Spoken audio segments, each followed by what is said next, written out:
यार कोटा फैक्ट्री वाले वैभव का ये केमिस्ट्री वाला डायलॉग तो तुमने सबने सुन रखा होगा। थ्योरी देते थे आइंस्टाइन न्यूटन जैसे जीनियस लोग, जो ये चूतिया पे के सब्जेक्ट पढ़ते ही नहीं थे। लॉजिक नहीं, यहां है एक्सेप्शन एक्सेप्शन एक्सेप्शन। अबे इंसेप्शन देख के इतना कंफ्यूज नहीं हुआ था जितना एक्सेप्शन ने कर दिया है। अब इमेजिन करो एक ऐसी सिचुएशन जहां पे हमारे वैभव की बिल्कुल फटी पड़ी है, लिटरली फटी पड़ी है, क्योंकि इस तरफ से लोग घेर करके खड़े हुए हैं और वैभव भैया का रिजल्ट आने वाला है। सामने स्क्रीन खुली है, रिजल्ट देख रहे हैं कि क्या मेरा सिलेक्शन हुआ या नहीं हुआ। अभी जो फटी पड़ी है इसमें हार्ट बीट तेज हो चुकी है, तुरंत कंप्यूटर पे काम कर रही है अपनी मशीन, अपना हाथ फटाफट से हार्ट बीट धक धक धक धक धक धक। ये सिचुएशन है। क्या लगता है कि वैभव भैया पास होंगे या फेल? चलो मान लो कि वैभव भैया फेल हो गए, सिलेक्शन नहीं हुआ, तो अगले ही सीन में जब इनके पापा को मालूम पड़ा कि इनका सिलेक्शन नहीं हुआ है, तो पापा जी ने आ करके जड़ दिया तमाचा। जैसे ये तमाचा ठप से छपा, तो तुरंत ही इनका रिस्पॉन्स क्या आया? ट्राई। रोना निकल गया वैभव भैया का। बड़ा वर्तिका के साथ प्यार मोहब्बत कर रहे थे, अब रोना निकल गया। तो ये रोना क्या है? रिस्पॉन्स। और ये रोना किस वजह से निकला? ये जो छप से तमाचा पड़ा, तो ये छप से तमाचा पड़ा, जिस भी चीज की वजह से कोई रिएक्शन या कोई रिस्पॉन्स है, उसको क्या बोलते हैं बेटा? उसको बोलते हैं स्टिमुली। अरे यार अक्षय भैया, हमें ये सब पता है, ये सब बेसिक्स मत पढ़ाओ, हमें पढ़ाओ कंट्रोल एंड कोऑर्डिनेशन क्या है। देखो लाइफ प्रोसेस में हमने काफी कुछ पढ़ा, कई सारे सिस्टम हैं। अब वो सारे सिस्टम जब सही तरीके से आपस में कोऑर्डिनेट करें, तभी तो कंट्रोल एंड कोऑर्डिनेशन होगा। ये वाला यहाँ पर जब वैभव भैया की फटी पड़ी थी, तो इनके अंदर एक हार्मोन रिलीज हो रहा था, जो कर रहा था कौन? एंडोक्राइन सिस्टम, जिसकी वजह से इनके सारे बॉडी पार्ट, सारी मसल, आई का विजन, ये सब कोऑर्डिनेट होकर के काम कर रहा था, आपस में कोऑर्डिनेशन बना था। तो इस सीन में एंडोक्राइन सिस्टम ने हेल्प किया, और इस सीन में नर्वस सिस्टम ने हेल्प किया कि तमाचा पड़ते ही रोना निकल गया, आंसू निकल गए। तो मतलब कौन से दो सिस्टम काम करते हैं? Nervous system, endocrine system, N और ई। यही आज हमें पूरा पढ़ना है, प्लांट्स के अंदर भी, एनिमल्स के अंदर भी। तो बिल्कुल रेडी हो जाओ, इस वन शॉट में मैं तुम्हें सारे क्वेश्चंस भी करवा दूंगा, प्रीवियस ईयर कॉम्पिटेंसी सब। इसके बाहर से, इस चैप्टर से एक सवाल नहीं आएगा, ये मेरी गारंटी है। और मेरी गारंटी मतलब सच में नहीं आएगा। तो आओ चलो शुरू करते हैं कंट्रोल एंड कोऑर्डिनेशन का शून्य बैच का अगला।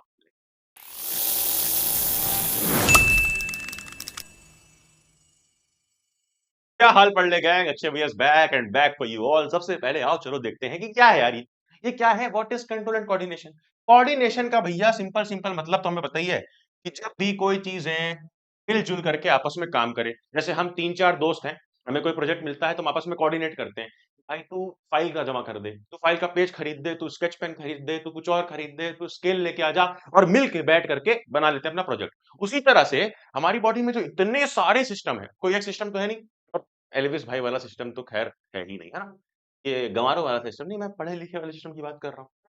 क्या है सिस्टम? क्या है सिस्टम? देखो ध्यान से। जैसे हमने पढ़ा था डाइजेस्टिव सिस्टम लाइफ प्रोसेस में, नर्वस सिस्टम, मस्कुलोस्केलेटल सिस्टम यानी मसल है, स्केलेटन है, excretory system, reproductive system, endocrine system, respiratory system, integumentary system और कार्डियोवैस्कुलर सिस्टम। ये कई सारे जो सिस्टम है बॉडी में, ये सब, ये सारे सिस्टम आपस में सही तरीके से काम करें, सही सिचुएशन पे सही तरीके से काम करने को ही बोलते हैं कोऑर्डिनेशन। और अब इतने सारे सिस्टम हैं, कोई दो बॉस भी तो होंगे, जो बॉस मिल करके मैनेज करेंगे ये सब। जैसे प्रेसिडेंट और वाइस प्रेसिडेंट होते हैं, उसी तरह से दो बॉस कौन से हैं इनमें? जो मैंने बताया, एन और ई, नर्वस सिस्टम और एंडोक्राइन सिस्टम। आ जाओ सबसे पहले पढ़ते हैं नर्वस सिस्टम। नर्वस सिस्टम के बारे में जानना बड़ा इंपॉर्टेंट है। नर्वस सिस्टम बेसिकली दो टाइप का है। दो टाइप का कैसे भैया? एक है सीएनएस, जिसको बोलते हैं सेंट्रल नर्वस सिस्टम, और एक है पीएनएस। देखो इसको रटना बिल्कुल भी नहीं है, ऐसे सामने खड़े हो जाओ, बिल्कुल सामने, सीधे सीधे खड़े हो जाओ। सीधे, सी से बना है, सीधे, सी से सीधे जो आ रहा है, जो सीधे आया हमारी बॉडी में, वो सेंट्रल नर्वस सिस्टम है। सीधे क्या आता है बॉडी में बताओ?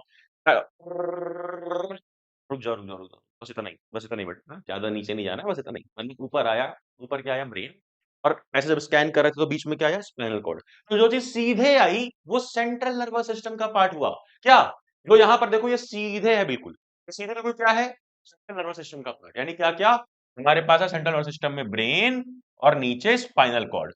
बट सीधे लाइन में जो आ गया, उसके आजू बाजू जो भी है, उसके आजू बाजू जो भी है, वो सब पेरिफेरल नर्वस सिस्टम है। और पेरिफेरल नर्वस सिस्टम में क्या है, देखो ये सारी नर्व्स, कई सारी बॉडी में नर्व्स है ना, जैसे हिंदी में हम लोग नर्व्स को क्या बोलते हैं, नस बोलते हैं ना, कई सारी नसें हैं, तो ये नर्व्स ही क्या है, पेरिफेरल नर्वस सिस्टम। प्रॉपर इस तरीके का हमें डिस्ट्रीब्यूशन देखना है, टाइप्स देखना है। क्या है टाइप्स भैया, जरा एक बार समझा दो प्यार से। तो देखो ध्यान से इधर, ध्यान से देखना, इसके अलावा और कुछ भी नहीं है। देखो तुम्हें लिखना है कैप्स, क्या लिखना है बेटा, कैप्स लिखना कैसे है, कैप्स मतलब क्या, कैप्टन कूल। कैप्स लिखना कैसे है, ऐसे सी ए एस पी, मतलब एक सी है एक पी है, ए और एस, पी से ही निकला है ए और एस। क्या मतलब कहने का, सी है सेंट्रल नर्वस सिस्टम, पी है पेरिफेरल नर्वस सिस्टम। और पेरिफेरल के दो टाइप हैं, एक एक ऑटोनॉमिक, ऑटोनॉमिक, और दूसरा सोमैटिक। ठीक है, ऑटोनॉमिक और सोमैटिक। कैप से हमने ये याद कर लिया कैसे, इसमें सेंट्रल नर्वस सिस्टम जिसमें क्या क्या आता है मैंने ऑलरेडी बता दिया है, सिर्फ दो चीजें आएंगी, क्या क्या क्या क्या, ब्रेन और स्पाइनल कॉर्ड। और उसी तरीके से पेरिफेरल नर्वस सिस्टम में क्या आएगा, पेरिफेरल में सारी की सारी नर्व्स आ जाएंगी। अरे यार हिंदी में समझ लो, नर्व्स कुछ नहीं होता है, नस। इतनी सारी नस है बॉडी में, इधर उधर उधर हर तरफ नस फैली हुई है, तो ये नसें क्या है, नर्व्स क्या है, नर्वस सिस्टम है। अब देखना ध्यान से, ऑटोनॉमिक क्या होता है जो मैंने बताया, ऑटोनॉमिक है वो सारी नर्व्स जो कि इनवॉलेंट्री चीजों को कंट्रोल करे, मतलब जो चीज हमारे कंट्रोल में नहीं अपने आप हो रही है। जैसे हमारे बॉडी के अंदर जो ऑर्गन्स है, स्टमक है, तुम तो स्टमक को अपने मन से हिलाते हो, कि स्टमक चल ऊपर नीचे नहीं, तो अपने हाथों को हिला पाते हो, पैर को हिला पाते हो, वो सब क्या है, वॉलंटरी मूवमेंट। तो जो वॉलंटरी है, जो खुद के मन से कर पाते हो, वो सोमैटिक वाला नर्वस सिस्टम ध्यान देता है। बट जो इनवॉलंटरी है वो ऑटोनॉमिक वाला नर्वस सिस्टम ध्यान देता है, जैसे कि ब्लड वेसल्स हो गई और ग्लैंड्स हो गए। समझ में आई बात, क्लियर, बिल्कुल क्लियर। अब आ जाओ आगे, आगे क्या है, ध्यान से समझो। सेंट्रल नर्वस सिस्टम में दो चीज, ब्रेन और spinal cord. Peripheral nervous system में अब देखना क्या है, भैया आपने बताया इसमें नर्व्स हैं बहुत सारी, और नर्व्स दो टाइप की हमारे बॉडी में है। कौन कौन सी, एक क्रेनियल नर्व्स सी एन, और एक spinal nerves S N. Cranial nerve और स्पाइनल नर्व, स्पाइनल वाले वर्ड से भैया हमें ये क्लियर हो गया कि जो भी हमारे स्पाइनल कॉर्ड से, पीछे देखो स्पाइनल कॉर्ड होती है, जो भी नसें, जो भी नर्व्स, जो नर्व्स हैं स्पाइनल कॉर्ड से निकल रही हैं, ये सारी नर्व्स कौन सी नर्व्स कहलाएंगी, स्पाइनल नर्व्स। बट ये क्रेनियल क्या है, क्रेनियल क्या है, अरे यार सेंट्रल नर्वस सिस्टम में दो चीजें पड़ी, स्पाइनल कॉर्ड, तो इससे जो भी नर्व्स निकल रही हैं, इससे जो भी नर्व्स निकल रही हैं, ये सब स्पाइनल नर्व्स। दूसरा क्या है, ब्रेन है, तो बस ब्रेन से जो भी नर्व्स निकले, जो भी नर्व्स निकले वो कौन सी नर्व्स, अपनी क्रेनियल नर्व्स कहलाती हैं। Originate in the brain and connect to the head face and neck. ठीक है, और ये originate in the spinal cord and connect to other parts, मतलब ब्रेन वाला यहां तक काम करता है, नेक तक, और उसके नीचे जो भी नसें हैं जो स्पाइनल कॉर्ड से निकल रही जो भी नर्व्स, वो सारी नर्व्स क्या हैं, यस वो सारी नर्व्स हैं स्पाइनल नर्व्स। अब ध्यान ये देना है कि ये 12 पेयर्स होती हैं, नंबर में कितनी, 12 पेयर्स, और ये 31 पेयर्स होती हैं, जो तुम्हें मैं स्क्रीन पे यहां दिखा रहा हूं। ध्यान से देखो, ध्यान से, ये जो पिंक वाला बीच में पार्ट है, ये पिंक वाला बीच में पार्ट, ये क्या है, ये है सेंट्रल नर्वस सिस्टम, क्योंकि ये ब्रेन और स्पाइनल कॉर्ड है।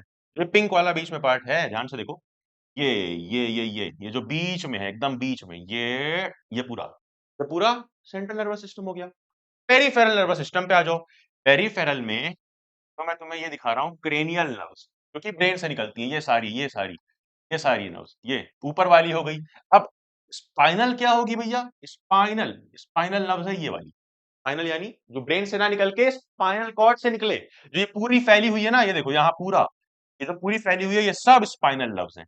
और येलो वाली क्रेनियल नर्व्स 12 हैं, 12 पेयर्स, और ये हरी वाली स्पाइनल नर्व्स 31। है यार, इजी है, डिस्ट्रीब्यूशन हमने समझ लिया। क्या क्या पढ़ा अभी तक हमने, कुछ नहीं, कुछ रटने वाला नहीं पढ़ा है, बायो में लोग बोलते हैं रटना होता है, अबे कुछ नहीं रटना है, सीधे खड़े हो जाओ, जल्दी सीधे खड़े हो जाओ, 2 मिनट के लिए पॉज करके खड़े हो जाओ भाई, प्लीज खड़े हो जाओ भाई और उसकी बहन, जल्दी खड़े हो जाओ, सीधे खड़े हो जाओ, T T T T T. रुक जाओ रुक जाओ रुक जाओ, बस इतना स्कैन करो, बीच में जो भी आया ब्रेन, और बीच में स्पाइनल कॉर्ड आई ना, तो यहाँ पीछे तरफ स्पाइनल कॉर्ड होती है, बीच में आई तो ये क्या हो गई, ये हो गया हमारा सेंट्रल नर्वस सिस्टम। और जो साइड साइड में है, ये सब साइड वाला क्या है, पेरिफेरल नर्वस सिस्टम। और सेंट्रल नर्वस सिस्टम में दो ही चीज आ रही है, ब्रेन, स्पाइनल कॉर्ड। पेरिफेरल में भी दो ही चीज आ रही है, एक ब्रेन से निकली हुई क्रेनियल नर्व्स, 12 पेयर्स और नीचे स्पाइनल कॉर्ड से निकली हुई ये पूरे बॉडी में हाथ पैर में फैली हुई स्पाइनल नर्व्स जो कि है 31 पेयर्स। चलो अब आगे आ जाओ, न्यूरॉन क्या होता है यार? न्यूरॉन क्या है? न्यूरॉन है सबसे छोटा और सबसे इंपॉर्टेंट यूनिट, यानी नर्वस सिस्टम की सेल। नर्वस सिस्टम की सेल। अरे यार याद करो, लाइफ प्रोसेस चैप्टर में हमने पढ़ा था कि किडनी का या कह लो पूरे के पूरे एक्सक्रीटरी सिस्टम का सबसे स्मॉलेस्ट बेसिक फंक्शनल यूनिट क्या था? नेफ्रॉन। नेफ्रॉन, क्योंकि ये बड़ी काम की चीज थी। इसी तरह नर्वस सिस्टम का सबसे बेसिक और फंक्शनल यूनिट क्या होता है? न्यूरॉन। ये बड़ी काम की चीज है। क्या होता है? Neuron is a cell that sends and receive electrical signal, मतलब ये इलेक्ट्रिकल सिग्नल भेजता है और रिसीव करता है, और इंपल्सेस, इसी इलेक्ट्रिकल सिग्नल को इंपल्सेस भी बोलते हैं इन दी नर्वस सिस्टम। ठीक है, आगे आओ, ध्यान से समझेंगे। न्यूरॉन ऐसा कुछ दिखता है, तुमने एनसीईआरटी में अपने देखा होगा। अरे भाई देखा है, मुझे पता है। जहां पर भी देखो वही सेम डायग्राम है, बस थोड़ा ध्यान से समझना है। क्या समझना है? देखो क्या समझना है भैया, ऐसा क्या इसमें टफ है? कुछ भी टफ नहीं है। ये पूरी सेल है, हमने 9th में पढ़ा था, सेल के बीच में न्यूक्लियस होता है जो उसका एक तरीके से मेन पार्ट होता है। तो ये देखो बीच में ये ब्लैक वाला, ये क्या हो गया? ये हो गया न्यूक्लियस। ठीक है, ये है न्यूक्लियस बीच में, ये गोला है न्यूक्लियस। अब न्यूक्लियस के आजू बाजू क्या होता था बताओ? बताओ यार, पढ़ के आए हो तुम 9th में। न्यूक्लियस के आजू बाजू होता था भैया साइटोप्लाज्म। साइटोप्लाज्म, उसी को सेल बॉडी बोल दिया गया है। न्यूक्लियस के आजू बाजू ये देखो, ये पूरा, ये जो पूरा है, ये क्या है? Cell body. सेल बॉडी बोलो या साइटोप्लाज्म बोलो। अब फिर इससे एक लंबी सी लाइन जा रही है, देखो इससे एक लंबी सी लाइन ऐसे बीच में जा रही है यूं। ये लंबी सी लाइन है एक्सॉन। ये लंबा वाला पार्ट क्या है? एक्सॉन। और आखिरी में जहां पर ये खत्म हो रहा है, ये देखो यहाँ पर ये खत्म हो रहा है, ये पार्ट, ये पार्ट, ये पार्ट, ये पार्ट, तो ये जो इस तरीके के डॉट्स हैं, ये डॉट्स क्या हैं? Nerve ending. नर्व एंडिंग, तो नर्व एंडिंग, क्योंकि न्यूरॉन एक नर्व ही है। न्यूरॉन क्या है? न्यूरॉन बेसिकली एक नर्व सेल है। तो न्यूरॉन की एंडिंग जो है नर्व एंडिंग कहलाती है। As simple as that, neuron की एंडिंग नर्व एंडिंग। अब याद रखना कि शुरू शुरू में ध्यान से देखो, शुरू शुरू में ये जो साइटोप्लाज्म के बाहर ऐसा पेड़ जैसा ऐसा निकला हुआ है, ऐसा निकला हुआ है, ये सब क्या है? इसको डेंड्राइट्स बोलते हैं। पेड़ में डंडियां होती हैं, यहाँ पे डेंड्राइट्स है। अब देखो तुम्हें लग रहा होगा कि अक्षय भैया आप तो बोलते हो कि आप रटवाते नहीं हो, अपना मंत्रा दे देते हो, तो आ जाओ भाई, अक्षय भैया का मंत्रा ले जाओ। डैन याद कर लो बस। और यार तुम्हें डैन, डैनी, डैनी, डैन, बहुत सारी चीजें तो तुम्हें ऑलरेडी याद है, तो बस डैन पर फोकस करना है। बस डैन, बस डैन, डी ए। डैन से क्या है? डी से डेंड्राइट, ए से एक्सॉन, और एन से नर्व एंडिंग्स। बस ये तीन ही तो पार्ट है। देखो ध्यान से, देखो देखो देखो, स्टार्ट हुआ डी से, Dan, D A N, D से डेंड्राइट, ए से एक्सॉन, और एन से nerve ending. As simple as that. अब हमें एक चीज देखना इंपॉर्टेंट है कि ये जो एक सिंपल सा न्यूरॉन है, एक सिंपल सा प्यारा सा न्यूरॉन है, ये फंक्शन कैसे करता है? देखो डायग्राम हमारे को बनाने को आ सकता है एग्जाम में, तो देखेंगे। सबसे पहले अंदर का गोला बना दो। अंदर का गोला क्या था जो मैंने पढ़ाया था? न्यूक्लियस। अब इसके आसपास क्या था? साइटोप्लाज्म, जिसमें कई सारे ऐसे डंडी निकली हुई थी। ठीक है, गंदी ड्राइंग है मेरी, आई नो। मैंने हमेशा से क्लास की लड़कियों से ड्राइंग बनवाई है, कभी भी खुद से ड्राइंग नहीं बनाई। हमेशा से ना मैं क्या करता था स्कूल में, एक लड़की से एक लड़की से हमेशा दोस्ती करके रखो जिसकी ड्राइंग अच्छी हो। मैंने क्लास 5 से लेके 8th तक पूरी ड्राइंग बुक उसी सेम लड़की से भरवाई है। बस दोस्ती बना के रखो, थोड़ा दिल वाले इमोजीज भेज दो, थोड़ा प्यार वाले मैसेजेस भेज दो, और बस अपनी ड्राइंग बुक कंप्लीट करवा के रखो कि मार्क्स ना कम आए। अब मेरी ड्राइंग खराब है, थोड़ा यहाँ पर मैनेज करो, क्या करना है? ये बन गया क्या बीच वाला? ये बीच वाला देखो मैं पूरा ब्लैक कर देता हूँ। ये बन गया न्यूक्लियस। आगे तो बगल का क्या हो गया? साइटोप्लाज्म या सेल बॉडी। बीच में एक लंबा सा डंडा गया था, लंबा सा डंडा, ये क्या था? एक्सॉन था। अब बाहर इसका एंडिंग क्या था? ऐसा एंडिंग वाले पॉइंट थे कुछ कुछ, ये चार बना लेते हैं हम लोग समझने के लिए। ये एंडिंग वाला पॉइंट था। तो हमें समझना है कि इंफॉर्मेशन कैसे इसमें से ट्रांसफर होती है। मतलब एक न्यूरॉन क्या करता है? इंफॉर्मेशन आगे पहुंचाता है, आगे पहुंचाता है, आगे पहुंचाता है। अब ये कैसे आगे पहुंचाता है, ये देखना बड़ा इंपॉर्टेंट है। ध्यान से देखो कैसे पहुंचाता है। ये एक न्यूरॉन है, ठीक है। अब हमने ये देख लिया है कि न्यूरॉन का पार्ट क्या क्या होता है, ऑलरेडी हमें पता है। और चलो एक बार मेंशन कर देते हैं, है ना। छोटू छोटू सा मेंशन करेंगे, ध्यान से देखना। ये क्या है? ये है न्यूक्लियस। ये क्या है? ये है डेंड्राइट, वो जो डंडियां थी न्यूक्लियस के आजू बाजू, डेंड्राइट। ये क्या है? ये है सेल बॉडी, ठीक है। ये क्या है? ये है एक्सॉन। एक्सॉन यानी वो लंबा वाला पार्ट, आई होप तुम्हें दिख रहा होगा क्लियरली। फिर ये क्या है जो आखिरी के टर्मिनल्स हैं, ये एकदम आखिरी वाला पॉइंट, ये आखिरी वाला पॉइंट होता है नर्व एंडिंग, या फिर इसको बोलते हैं एक्सॉन टर्मिनल। नया नाम सुन लो, एक्सॉन टर्मिनल। नर्व एंडिंग बोलते हैं क्योंकि एक नर्व का एंडिंग है। एक्सॉन टर्मिनल भी बोलते हैं, क्यों बेटा एक्सॉन टर्मिनल क्यों बोलते हैं? क्योंकि ये जो एक्सॉन वाला पार्ट है इसका टर्मिनल है, यानी आखिरी हिस्सा, इसलिए एक्सॉन टर्मिनल बोलते हैं। और याद रखना इस एक्सॉन पे तुम देखोगे इस तरह से ऐसे कवरिंग लगी होती है, ये कवरिंग, ये कवरिंग और ये कवरिंग। अब ये कवरिंग क्या होती है बताओ? ये कवरिंग होती है, ये कवरिंग किस चीज की होती है? याद रखना myelin, myelin sheath, myelin sheath. ये बस इसको इंसुलेटिंग प्रॉपर्टीज देती है, इस तरह से कवरिंग होती है, समझ लो इसका सुरक्षा कवच है। अरे भाई तुम भी कभी कभी पूरा कवर लगा के, नी कवर, ऊपर हेड शोल्डर सब लगा करके तब बाइक चलाते होगे या क्रिकेट खेलते होगे, तो बस इसकी भी अपनी कवरिंग है, ठीक है। अब समझो कैसे इंफॉर्मेशन ट्रांसफर होती है बेटा, बहुत इंपॉर्टेंट है जानना, बहुत इंपॉर्टेंट, इस चैप्टर का सबसे इंपॉर्टेंट पार्ट। तो है डेंड्राइट, मेरा हाथ देखो बिल्कुल ऐसे ही दिख रहा है, डेंड्राइट। ये डेंड्राइट के आजू बाजू कुछ भी आया, इसके आजू बाजू कुछ भी आया, आजू बाजू कुछ भी आया, कोई भी चेंज आया, मैंने क्या समझाया था? स्टिमुली क्या होता है? स्टिमुली क्या होता है? Any change in the external environment. तो आजू बाजू कुछ भी चेंज आया तो इसको ये समझ लेगा और केमिकल इंफॉर्मेशन कैच कर लेगा। मतलब डेंड्राइट में इंफॉर्मेशन कैसे आती है, ध्यान से समझना। डेंड्राइट में इंफॉर्मेशन कैसे आती है, ध्यान से समझना।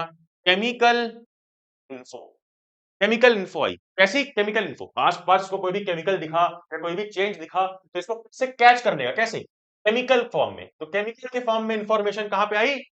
हाँ, डेंड्राइट पे आई, ये जो डंडियां बाहर लगी है डेंड्राइट से अंदर आई। और जब अंदर आई तो इसको यहां जाना है, तो डेंड्राइट से एक्सॉन में जाते वक्त यही केमिकल इंफॉर्मेशन जो डेंड्राइट ने कैच करी है चेंज हो जाती है किसमें? यहां पर चेंज हो जाएगी ये इलेक्ट्रिकल, इलेक्ट्रिकल इंफॉर्मेशन में, जिसको इलेक्ट्रिकल इंपल्स भी बोलते हैं। क्या बोलते हैं बेटा? इलेक्ट्रिकल इंपल्स भी बोलते हैं। मतलब केमिकल फॉर्म में आई, यहां से केमिकल फॉर्म में इंफॉर्मेशन पकड़ लिया। डेंड्राइट हमारा क्या है? डेंड्राइट बड़ी काम की डंडियां हैं जो इंफॉर्मेशन को खट से पकड़ ले रही हैं केमिकल फॉर्म में, और फिर उसके बाद आगे बढ़ाने के लिए, आगे भेजने के लिए जो हमारा एक्सॉन भाई साहब हैं, ये एक्सॉन भाई साहब को पसंद है बिजली, बिजली बिजली बिजली। तो इनको क्या चाहिए? ये केमिकल फॉर्म में इंफॉर्मेशन आगे नहीं बढ़ा पाएंगे, इसलिए इनको चाहिए कि भैया तुम मुझे जब भेजो इंफॉर्मेशन अपनी जो तुमने पकड़ के रखी है डेंड्राइट भाई, तो डेंड्राइट भाई मुझे भेजते वक्त इसको इलेक्ट्रिकल इंपल्स में चेंज कर देना। तो यहां से जब आता है तो इलेक्ट्रिकल इंपल्स में चेंज हो जाता है।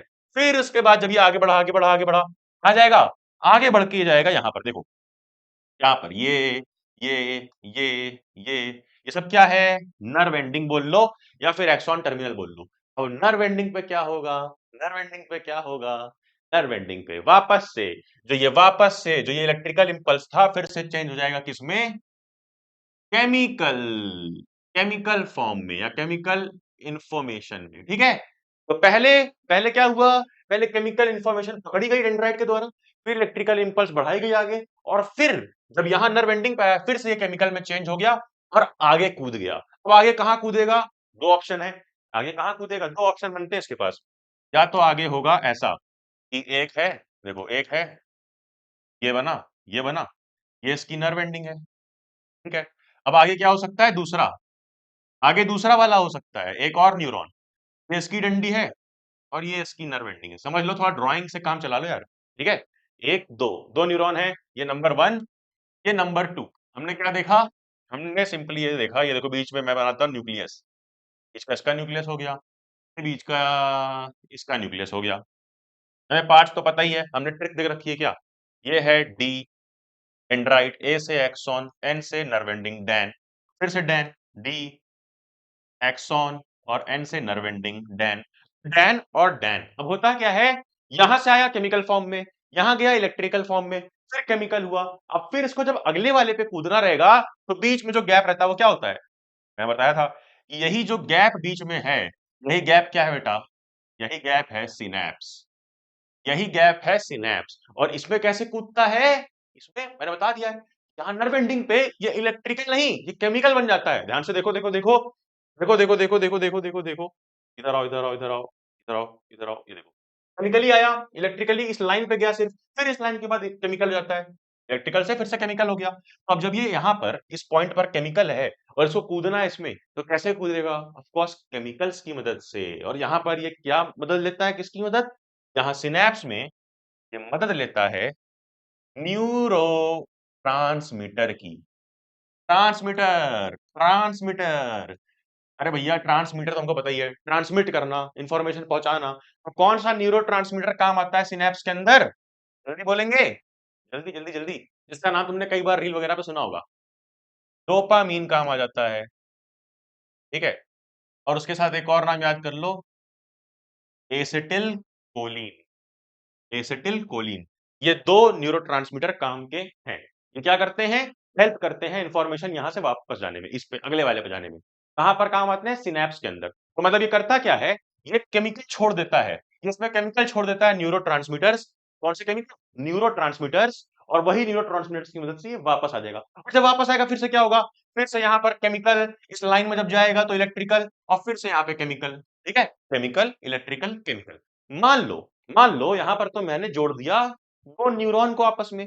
मान लो कोई एक न्यूरॉन आए और मेरी मसल पर जुड़ जाए, कोई एक न्यूरॉन आए और मेरी मसल पर जुड़ जाए, तो उसको क्या बोलते हैं? NMJ, neuro muscular junction. क्या बोलते हैं, क्या बोलते हैं, क्या बोलते हैं? साथ में स्पेलिंग लिख लो, एनएमजे।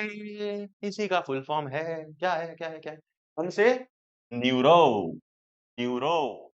एम से मस्कुलर। और जैसे जंक्शन, जंक्शन क्या होता है? अरे तुम्हारे जो शहर में रेलवे स्टेशन होगा उसको भी जंक्शन बोलते होंगे, क्यों? क्योंकि वहां पर बहुत सारी रेलगाड़ियां आती हैं, वहां पर जुड़ते हैं आपस में दो शहर। तो यहाँ पर क्या जुड़ रहा है? एक न्यूरॉन, न्यूरो से न्यूरॉन, मस्कुलर से मसल। एक न्यूरॉन आके मसल में जुड़ रहा है, इसलिए न्यूरो मस्कुलर जंक्शन। देखो ध्यान से, बिल्कुल इधर देखना है, बिल्कुल। ये क्या है? ये एक्सॉन है। एक्सॉन मतलब क्या? वो लंबा वाला पार्ट। भाई हमने याद किया डैन। डैन से क्या मतलब है? डेंड्राइट, एक्सॉन और आखिरी का नर्व एंडिंग। तो एक्सॉन, एक्सॉन के आखिर में ये क्या है? ये क्या है? ये जो आखिरी में निकला होता है एक्सॉन के बाद वाला पार्ट। एक्सॉन के बाद वाला पार्ट क्या होता है बेटा? एक्सॉन के बाद वाला पार्ट होता है भैया, ये पार्ट होता है हमारा nerve ending, NE. Nerve ending, जो नर्व एंडिंग्स हैं, ये जा करके अगर किसी मसल फाइबर पे जुड़ जाएं तो उसको न्यूरोमस्कुलर जंक्शन बोलते हैं। ध्यान से देखो, ये क्या है? ये आखिरी वाला पार्ट है नर्व एंडिंग, और ये एक मसल है पिंक वाला, जुड़ गया, इसलिए इसको न्यूरोमस्कुलर जंक्शन बोलते हैं। साथ में यहाँ पे कैपिलरीज है, ब्लड कैपिलरीज तो रहेंगी मसल फाइबर पे, है ना? ब्लड वेसल तो रहती है, आर्टरीज, वीन्स, कैपिलरीज, सब हमने लाइव प्रोसेस में पढ़ा है। अब इसको अगर थोड़ा सा जूम किया गया तो देखा गया कि इसके अंदर माइटोकॉन्ड्रिया भी रहता है। माइटोकॉन्ड्रिया क्या होता है? Power house of cell, power house of. तो हमने अभी तक पढ़ा क्या? दोनों चीज में कंफ्यूजन नहीं होनी चाहिए। हमने पढ़ा सिनेप्स और हमने पढ़ा न्यूरो मस्कुलर। ध्यान से देखना बेटा, दोनों में कंफ्यूजन बिल्कुल भी नहीं होनी चाहिए। न्यूरो मस्कुलर जंक्शन, ठीक है? दोनों में डिफरेंस क्या है, ये इंपॉर्टेंट है जान लो। तो एक सिनेप्स होता है, वो क्या होता है? सिनेप्स दो दो दो न्यूरॉन के बीच का गैप होता है। बताया था मैंने, न्यूरॉन के बीच का गैप। ऐसे न्यूरॉन जुड़ते हैं, बीच में जो गैप बन गया वो सिनेप्स होता है, माइक्रोस्कोपिक गैप, है ना? किसके किसके बीच? न्यूरॉन के बीच, दो न्यूरॉन्स के बीच। तो सिनेप्स क्या है? इट, ध्यान से देखो, it is a microscopic, note कर लो इसको, बहुत बार आ चुका है एग्जाम में। माइक्रोस्कोपिक गैप बिटवीन, बिटवीन किसके बीच? टू न्यूरॉन्स, टू न्यूरॉन्स, ठीक है। बट ये क्या होता है न्यूरोमस्कुलर जंक्शन? ये कोई दो न्यूरॉन्स के बीच में नहीं होता है, बल्कि ये एक जंक्शन होता है प्रॉपर। ये प्रॉपर टच होता है, ये कोई गैप नहीं है, ये प्रॉपर टच होता है। किसके बीच? एक न्यूरॉन, दूसरा मसल फाइबर। इसी डायग्राम में हमने देखा, यहाँ पर एक न्यूरॉन है बिल्कुल चिपका हुआ है, यहाँ पे गैप नहीं है, वो एक गैप था, ये बिल्कुल चिपका हुआ है। एक न्यूरॉन और दूसरा, दूसरा मसल फाइबर। डेफिनेशन भी आगे लिखी है, इज अ पॉइंट, ध्यान से देखना, is a point where the nerve endings of a neuron connect with a muscle fiber, allowing the muscle to contract। यानी मसल को फंक्शन करने में हेल्प करता है। मतलब यहाँ पर क्या हुआ? यहाँ पर क्या हुआ कि the it is the meeting point या टच पॉइंट या जंक्शन, कुछ भी लिख सकते हो। It is the point where neuron, neuron का स्पेशली कौन सा पार्ट? नर्व एंडिंग, याद रखना आखिरी वाला पार्ट। न्यूरॉन का कौन सा पार्ट? नर्व एंडिंग ही टच होता है, ठीक है। नर्व एंडिंग टचेस या meets a muscle fibre, muscle fibre. समझ में आई बात? ये और ये बिल्कुल अलग चीज है, आई होप समझ गए होंगे। क्या-क्या अंतर दिख रहा है हमें? क्या-क्या अंतर दिख रहा है? यहाँ पर ये एक माइक्रोस्कोपिक गैप है, बल्कि ये टच करता है, मीट करता है, कोई गैप नहीं है। ये हमेशा 2 न्यूरॉन्स के बीच में रहता है और ये न्यूरॉन्स के बीच नहीं बल्कि एक मसल फाइबर और एक न्यूरॉन। ये न्यूरॉन कहीं भी जुड़ सकता है, कैसे भी। ऐसे-ऐसे जुड़ जाए, ऐसे-ऐसे जुड़ जाए, मतलब कोई सा भी पार्ट। बट ये हमेशा न्यूरॉन का कौन-सा पार्ट जुड़ता है बेटा? ये हमेशा न्यूरॉन का आखिरी वाला पार्ट जुड़ता है एक मसल फाइबर से, तब एक न्यूरोमस्कुलर जंक्शन होता है। ठीक है? समझ में आई बात? ये किस लिए होता है? इसका फंक्शन क्या है? ये इंफॉर्मेशन पास करने के काम आता है। किस काम आता है? इंफॉर्मेशन पास डाउन करने के काम। एक न्यूरॉन से दूसरा न्यूरॉन, तीसरा न्यूरॉन, ऐसे इलेक्ट्रिकली इलेक्ट्रिक सिग्नल की मदद से इंफॉर्मेशन आगे बढ़ाते हैं, बस आगे बढ़ाते हैं। और ये क्या हुआ? जहां एक मसल पर चिपक गया, वो तो फाइनल डेस्टिनेशन है। इंफॉर्मेशन किस लिए आती है? दिमाग से इंफॉर्मेशन नर्व्स के थ्रू आ रही है, किसी मसल पे आएगी, ताकि भैया अपना हाथ हटा लो या हाथ लगा लो, कुछ भी करने के लिए। तो ये फाइनल डेस्टिनेशन है। ये क्या है? ये फाइनल डेस्टिनेशन है। ये किस लिए होता है? इसका पर्पस क्या है? पर्पस इसका बड़ा सिंपल है कि ये मसल की फंक्शनिंग में हेल्प करता है, मसल कॉन्ट्रैक्ट या रिलैक्स करने में हेल्प करता है। समझ में आई बात? दोनों का फंक्शन अलग है, दोनों चीज अलग है। आई होप अब कंफ्यूजन नहीं होगी। और अब हम आगे बढ़ते हैं कि भैया ये जो न्यूरॉन आप पढ़ा रहे हो, क्या इसके भी टाइप्स हैं? हाँ, न्यूरॉन के भी 3 टाइप्स हैं, ध्यान से समझना। न्यूरॉन के 3 टाइप्स कौन-कौन से हैं? कौन-कौन से हैं? कौन-कौन से हैं? देखो, टाइप समझने से पहले ये बताओ फंक्शन क्या है? जैसे ये एसी का रिमोट है, ये क्या करता है? एसी को चलाता है ना? एसी को चलाता है। फिर उसी तरीके से न्यूरॉन का फंक्शन क्या है कि चाहे मान लो ये एक न्यूरॉन है, ये एक न्यूरॉन है, ये दूसरा न्यूरॉन है, ये आपस में क्या करता है? Information transfer, transfer, transfer. Information transfer, transfer, transfer किस फॉर्म में? इलेक्ट्रिक इम्पल्स के फॉर्म में, है ना? हमने अभी देख भी लिया कैसे ट्रांसफर करता है। देखो, इसी हिसाब से ट्रांसफर करने के हिसाब से 3 टाइप्स हैं। कौन-कौन से टाइप्स हैं? कौन-कौन से टाइप्स हैं? ध्यान से देखेंगे। मोटर न्यूरॉन, ठीक है? मोटर न्यूरॉन जो करता क्या है? Signal from brain to muscle, जो कि मसल तक पहुँचा दे। जो मसल तक पहुँचा दे वो कौन-सा है? Motor neuron. फिर सेंसरी न्यूरॉन। सेंसरी न्यूरॉन क्या करता है? जो ब्रेन से मसल तक पहुँचाए वो मोटर न्यूरॉन। कैसे याद करेंगे? डीएमएम, डीएमएम, ठीक है? बदमाश मैं हूँ, ऐसे समझ लो बदमाश मैं एम। बदमाश मेरा मामा, ऐसे याद कर लेते हैं, है ना? बदमाश मेरे मामा। बदमाश मेरे मामा मतलब ब्रेन से, ब्रेन से वहाँ तक, मसल तक कौन पहुँचाएगा? Motor neuron. अगला sensory neuron, carry sensory information to the brain and quickly relay signal in the response to stimuli. मतलब ये क्या करता है? ये सिग्नल लेके जाता है कहाँ से? स्टिमुली से। कहीं भी स्टिमुली मतलब क्या होता है? स्टिमुली मतलब क्या होता है? मैंने बताया, any change in the external environment, कहीं भी कुछ चेंज हुआ, जैसे मान लो ठंडी आ गई अचानक से तो मैंने कपड़े पहन लिए, तो ये चेंज क्या था? स्टिमुली था। कहीं कुछ नीचे मान लो ये जो बॉटल है मान लो ये जल रही, बहुत गर्म है, मैंने छुआ, तुरंत ही हाथ हटा लिया, क्यों? ये जो रिस्पॉन्स आया किसकी वजह से आया? इसकी वजह से। तो जिस भी चीज की वजह से रिस्पॉन्स आया वो क्या था बेटा? वो था स्टिमुली। तो स्टिमुली से ब्रेन तक इंफॉर्मेशन पहुंचाना, मतलब जब मैं इसको टच कर रहा हूं, जब मैं इसको टच कर रहा हूं, तो यहां से दिमाग तक इंफॉर्मेशन गई ना कि ये गर्म है, तो ये कौन पहुंचाता है? ये कौन पहुंचाता है? ये पहुंचाता है हमारा सेंसरी न्यूरॉन, ठीक है? और बीच में सेंसरी और मोटर को खड़ा करके कौन रखता है? इंटर न्यूरॉन बोल लो या रिले न्यूरॉन बोल लो, ठीक है? इंटर या रिले। तो ये चीजें अच्छे से समझ में आएंगी कहां पे? जब तुम पढ़ोगे, जब तुम पढ़ोगे कि रिफ्लेक्स एक्शन, रिफ्लेक्स एक्शन बहुत इंपॉर्टेंट है। आ जाओ रिफ्लेक्स एक्शन समझते हैं, बट रिफ्लेक्स एक्शन को पढ़ने से पहले एक बार फिर से देख लेते हैं कि स्टिमुली वगैरह क्या है। स्टिमुली वगैरह क्या है? जैसे कि इस पे आओ, ये है हमारी वर्तिका, ये है हमारा वैभव। अब ये वर्तिका और वैभव में काफी प्यार चल रहा है, पहला पहला प्यार है। मान लो आज वर्तिका का मूड अच्छा हुआ और फाइनली वैभव भैया को एक किस मिल जाती है यहाँ पे। अबे किस यहाँ पर मिली, फिर वैभव भैया की स्माइल देखो। वैभव भैया काफी ज्यादा स्माइल कर रहे हैं, बोले प्यार से खुश हैं, अंदर लबलबा चुके हैं बिल्कुल। क्यों? क्योंकि आज किस मिली है वर्तिका दीदी से। कैसे मालूम पड़ा वैभव भैया को स्माइल करना है? कैसे मालूम पड़ा? जब यहाँ किस मिली, ठीक है, यहाँ किस मिली, इंफॉर्मेशन ब्रेन तक गई, फिर स्माइल हुआ। तो यहाँ पर किस मिलने से, स्किन पर किस मिलने से दिमाग में इंफॉर्मेशन कैसे चली जा रही है यार? यही समझना है। ये देखो, ये देखो, ये देखो, ये सब है रिसेप्टर्स। यानी हमारी बॉडी में कई सारे टाइप के रिसेप्टर्स होते हैं। स्किन पे रिसेप्टर लगा है जो इन्फॉर्मेशन को कैच करता है। स्किन पे क्या लगा है?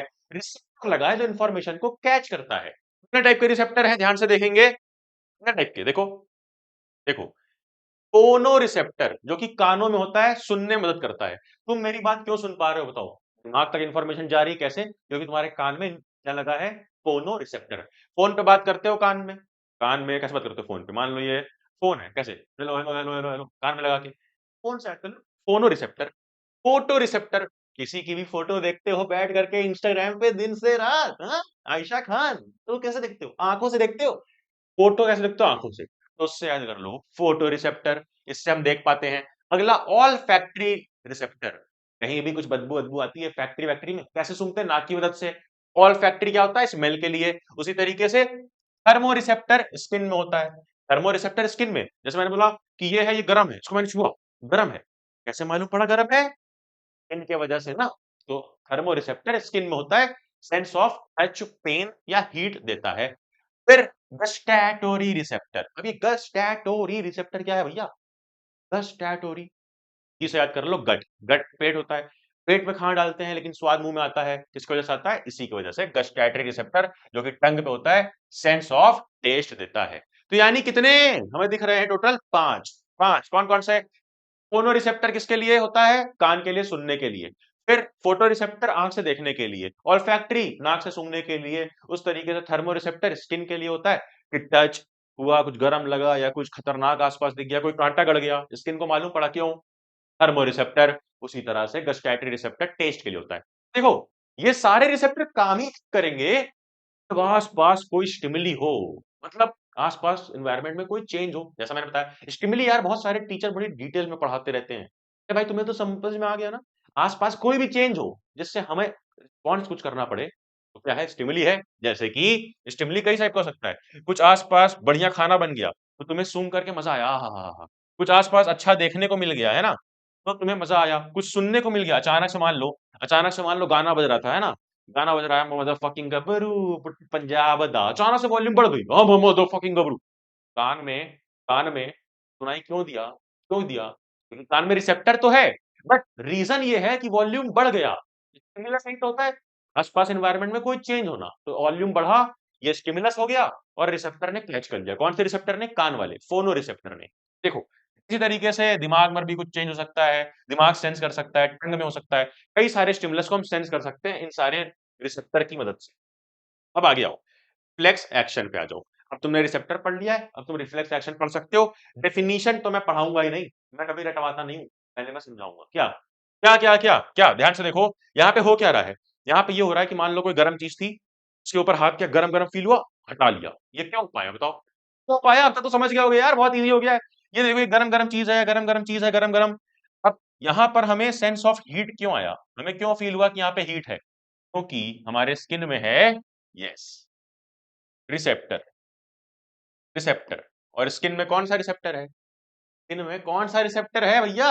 अरे अभी देख के आए हो यार, अभी देख के आए हो, अपने सामने देखो, थर्मो रिसेप्टर। तो स्किन वाला रिसेप्टर जो है, थर्मो रिसेप्टर, उसको मालूम पड़ा, अरे बाप रे बाप, अरे बाप रे बाप, थर्मो रिसेप्टर, उसको मालूम पड़ा कि अरे बाप रे बाप, बहुत ज्यादा गर्म नीचे कुछ है। तो अब ये जो गर्म हाथ में रिसेप्टर ने फील कर लिया, इसको ब्रेन तक पहुंचाना है। तो ब्रेन तक कौन पहुंचाता है? ब्रेन तक जो भी स्टिमुलस आया, जो भी चेंज आया, इसको कौन पहुंचाता है? इसको कौन पहुंचाता है? ये स्पाइनल कॉर्ड तक पहुंचाता है सेंसरी न्यूरॉन। यही हमने पढ़ा था, सेंसरी न्यूरॉन। तो सेंसरी न्यूरॉन ने यहां तक पहुंचा दिया, कहां तक? स्पाइनल कॉर्ड तक। ब्रेन नहीं है, याद रखना, स्पाइनल कॉर्ड है ये, ठीक है। फिर उसके बाद क्या हुआ? जो भी चीजें, जो भी ऑर्डर आया ब्रेन का, अब जैसे मान लो ये गर्म है, इसको मैंने छुआ, ब्रेन तक पहुंचा, ब्रेन ने ऑर्डर दिया, भाई हाथ हटा ले वरना जल जाएगा। क्या होगा? ये ऑर्डर कहां से आया? ब्रेन से आया, हाथ तक का आया। तो ब्रेन से या कह लो स्पाइनल कॉर्ड से जो भी ऑर्डर आया हाथ तक, हमारी मसल तक, इफेक्टिव मसल है ये, यहां तक जो आया, वो न्यूरॉन कौन होता है? मोटर न्यूरॉन, यानी पहुंचाने वाला। ठीक है। और सेंसरी, ये देखो, ये सेंसरी है, ये मोटर है, इन दोनों को जोड़ता कौन है बीच में? बताया था, रीले न्यूरॉन। कौन सा बेटा? ये तो बीच में जोड़ करके रखता है, इसको बोलते हैं रीले न्यूरॉन। ठीक है, रीले न्यूरॉन। और इंफॉर्मेशन स्पाइनल कॉर्ड में पहुंचती है रिफ्लेक्स एक्शन में। मतलब रिफ्लेक्स एक्शन में ब्रेन का कोई रोल नहीं होता है, बट भैया एग्जाम में हमने अपने एनसीईआरटी में देखा कि यहाँ पे लिखा है मैसेज टू ब्रेन। ब्रेन का कोई रोल नहीं है, स्पाइनल कॉर्ड ही काम कर देता है अपना, क्योंकि ये नर्व जो है स्पाइनल कॉर्ड के अंदर है। देखो, सेंसरी न्यूरॉन स्पाइनल कॉर्ड में आई, बीच में रीनल न्यूरॉन, इधर मोटर न्यूरॉन, कुछ स्पाइनल कॉर्ड में होता है। ये जो बस ब्रेन में मैसेज दिख रहा है कि मैसेज टू ब्रेन, बस ब्रेन को बता दिया जाता है कि ब्रेन साहब, हमने ये सब कुछ किया है स्पाइनल कॉर्ड के कहने पे। तो रिफ्लेक्स एक्शन में ब्रेन का कोई रोल नहीं है। उसकी डेफिनेशन पढ़ लो ध्यान से, ध्यान से। Involuntary action in response to external और internal stimuli are termed as reflex action. कोई एक्सटर्नल या इंटरनल, बॉडी के अंदर भी कई सारे चेंजेस होते हैं, ठीक है? तुमने खाना खाया, गैस बन रही है, कुछ और हो रहा है ना, तो वो इंटरनल स्टिमुली हो गए। कहीं पे कुछ चोट लगी है, कुछ हो गया अंदर, मसल टियर हो गया, फाइबर टियर हो गया, तो वो इंटरनल स्टिमुली है। एक्सटर्नल तो कई सारे स्टिमुली है ना? तो जो स्टिमुली के तरफ इनवॉलंटरी एक्शन जाए, हमारे मन से ना जाए, अपने आप हो जाए। इनवॉलंटरी मतलब अपने आप हो जाए। अरे भाई, कुछ गरम रहेगा तो अपने आप तुम हटा लोगे हाथ, तुम सोचोगे नहीं अब हाथ हटा लेता हूँ, तो बेटा काम हो जाएगा। तुम समझोगे तो हालत खराब हो जाएगी। ये इसको इनवॉलंटरी एक्शन बोलते हैं। और जो ये पूरा रास्ता है, path travelled by impulse during a reflex action is called reflex arc. Reflex arc क्या हो गया? ये पूरा रास्ता, ये पूरा जो देखो, ये जो पूरा रास्ता है। अब इस रास्ते को एक बार और समझते हैं, इससे समझते हैं, एक बार और समझते हैं इस डायग्राम से। बार बार क्यों हमें एक ही डायग्राम समझना है एनसीईआरटी वाले, इससे समझते हैं। स्टिमुलस क्या है, ध्यान से देखो, जो भी आसपास चेंज होता है। ये चेंज क्या हुआ यहाँ पर? टेम्परेचर। सूरज मामू ने बोला कि टेम्परेचर टपक के डाल दो एकदम, हालत खराब कर दो इनकी गर्मी में। अब टेम्परेचर क्या हुआ? स्टिमुलस, स्टिमुलस हुआ, यानी change in external environment. Change क्या है? टेम्परेचर का बढ़ जाना। पहले इतना था, इतना हो गया, तो ये चेंज ही तो हुआ। चेंज मतलब स्टिमुलस, स्टिमुलस को सिंपली लिख लो चेंज। कोई भी चेंज हो जाए अगर, तो वो स्टिमुलस कहलाता है, जिसकी वजह से हमें रिस्पॉन्स करना पड़े। अब गर्मी बढ़ गई, रिस्पॉन्स कैसे आएगा? ऐसा आएगा कि भाई हमें गर्मी के खिलाफ कुछ तो रिस्पॉन्स करना पड़ेगा। एक-एक स्टेप बाय स्टेप वो होता क्या है? पहले रिसेप्टर स्किन में जो होते हैं, स्किन में कौन से होते हैं? अभी हमने देखा था थर्मो रिसेप्टर। ये करता क्या है?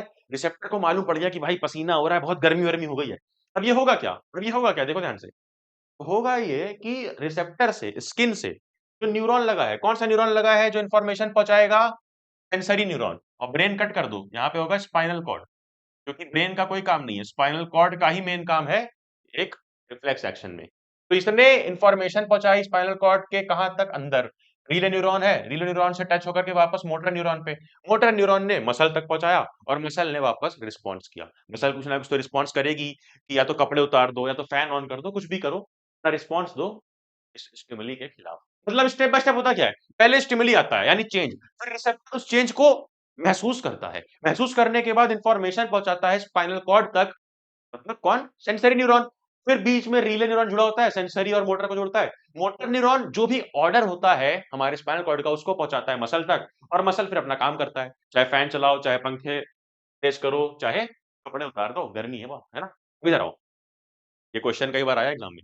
What is the role of brain in reflex action? What is the role? Nothing.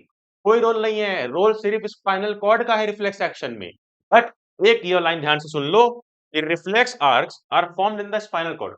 तो वो रिफ्लेक्स आर्क है, यानी कि वो जो पूरा रास्ता है, जैसे ये तो पूरा रास्ता है, ये स्टेप बाय स्टेप रास्ता है। ये रास्ता किसके अंदर फॉर्म होता है? ये रास्ता स्पाइनल कॉर्ड में फॉर्म होता है कि सेंसरी न्यूरॉन का आना, फिर रिले न्यूरॉन, फिर मोटर न्यूरॉन, ये सब स्पाइनल कॉर्ड में होता है। सेंसरी इन्फॉर्मेशन आती है स्पाइनल कॉर्ड तक, जहाँ पे प्रोसेस होता है, फिर सिग्नल सेंड होता है किसके द्वारा? मोटर न्यूरॉन से। ये रिफ्लेक्स एक्शन कहाँ पे होता है? स्पाइनल कॉर्ड में। बट ब्रेन का एक सिंपल सा काम क्या है? While the brain is eventually informed about the signal, signal के बारे में इन्फॉर्म कर दिया जाता है कि भाई ये सब हो रहा है बॉडी में, and the resulting response, response के बारे में भी कि भाई ये सब हुआ। जैसे मान लो ये हुआ, तो मालूम पड़, ब्रेन को बता दिया कि भाई हाँ, गरम-गरम कुछ लगा है, और रिस्पॉन्स बता दिया कि भाई हमने हाथ हटा लिया है ब्रेन साहब, आप चिंता ना करें। लेकिन याद रखना, it plays no role in creating the reflex action. Reflex action में कोई रोल नहीं है, बस बता दिया गया है ब्रेन साहब को, क्योंकि वो इज द सुप्रीम लीडर। कौन? ब्रेन। चलो, अब एक बार हम ये देख लेते हैं कि भैया बार-बार आप रिफ्लेक्स, रिफ्लेक्स, रिफ्लेक्स, रिफ्लेक्स बोल रहे हो। ये रिफ्लेक्स एक्शन, इनवॉलंटरी एक्शन और वॉलंटरी एक्शन क्या है? देखो, समझो बात को, समझो बात को, समझो बात को। मान लो मुझे ये बॉटल उठा के पानी पीना है ना? बहुत प्यास भी लग गई, काफ़ी देर से पढ़ा रहा हूँ।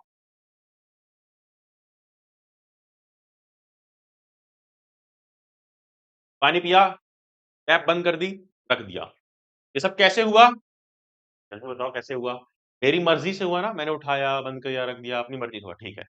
बट अब जो पानी अंदर गया वो स्टमक में जाएगा, और स्टमक में जाते समय ये जो ओसोफेगस से जाएगा, इसमें कौन सा मूवमेंट होता है? पेरिस्टाल्सिस। पेरिस्टाल्सिस लाइव प्रोसेस बढ़ा था। ये जो पेरिस्टाल्सिस मूवमेंट हुआ, ये तो मेरी मर्जी से नहीं हुआ, मैंने तो स्पाइन डाला, ये अपने आप हुआ बिना मेरी मर्जी के। ये कौन सा हो गया? इनवॉलंटरी। वॉलंटरी जो मैंने अपनी मर्जी से किया, इनवॉलंटरी जो अपने आप हुआ। अब मान लो कि कुत्ता मुझे दौड़ाने आ जाए तो मैं तुरंत भागूंगा। कुत्ता मुझे दौड़ाने आया, मैं तुरंत भागूंगा। ये वॉलंटरी है या इनवॉलंटरी है, बताओ? बेटा ये रिफ्लेक्स एक्शन है।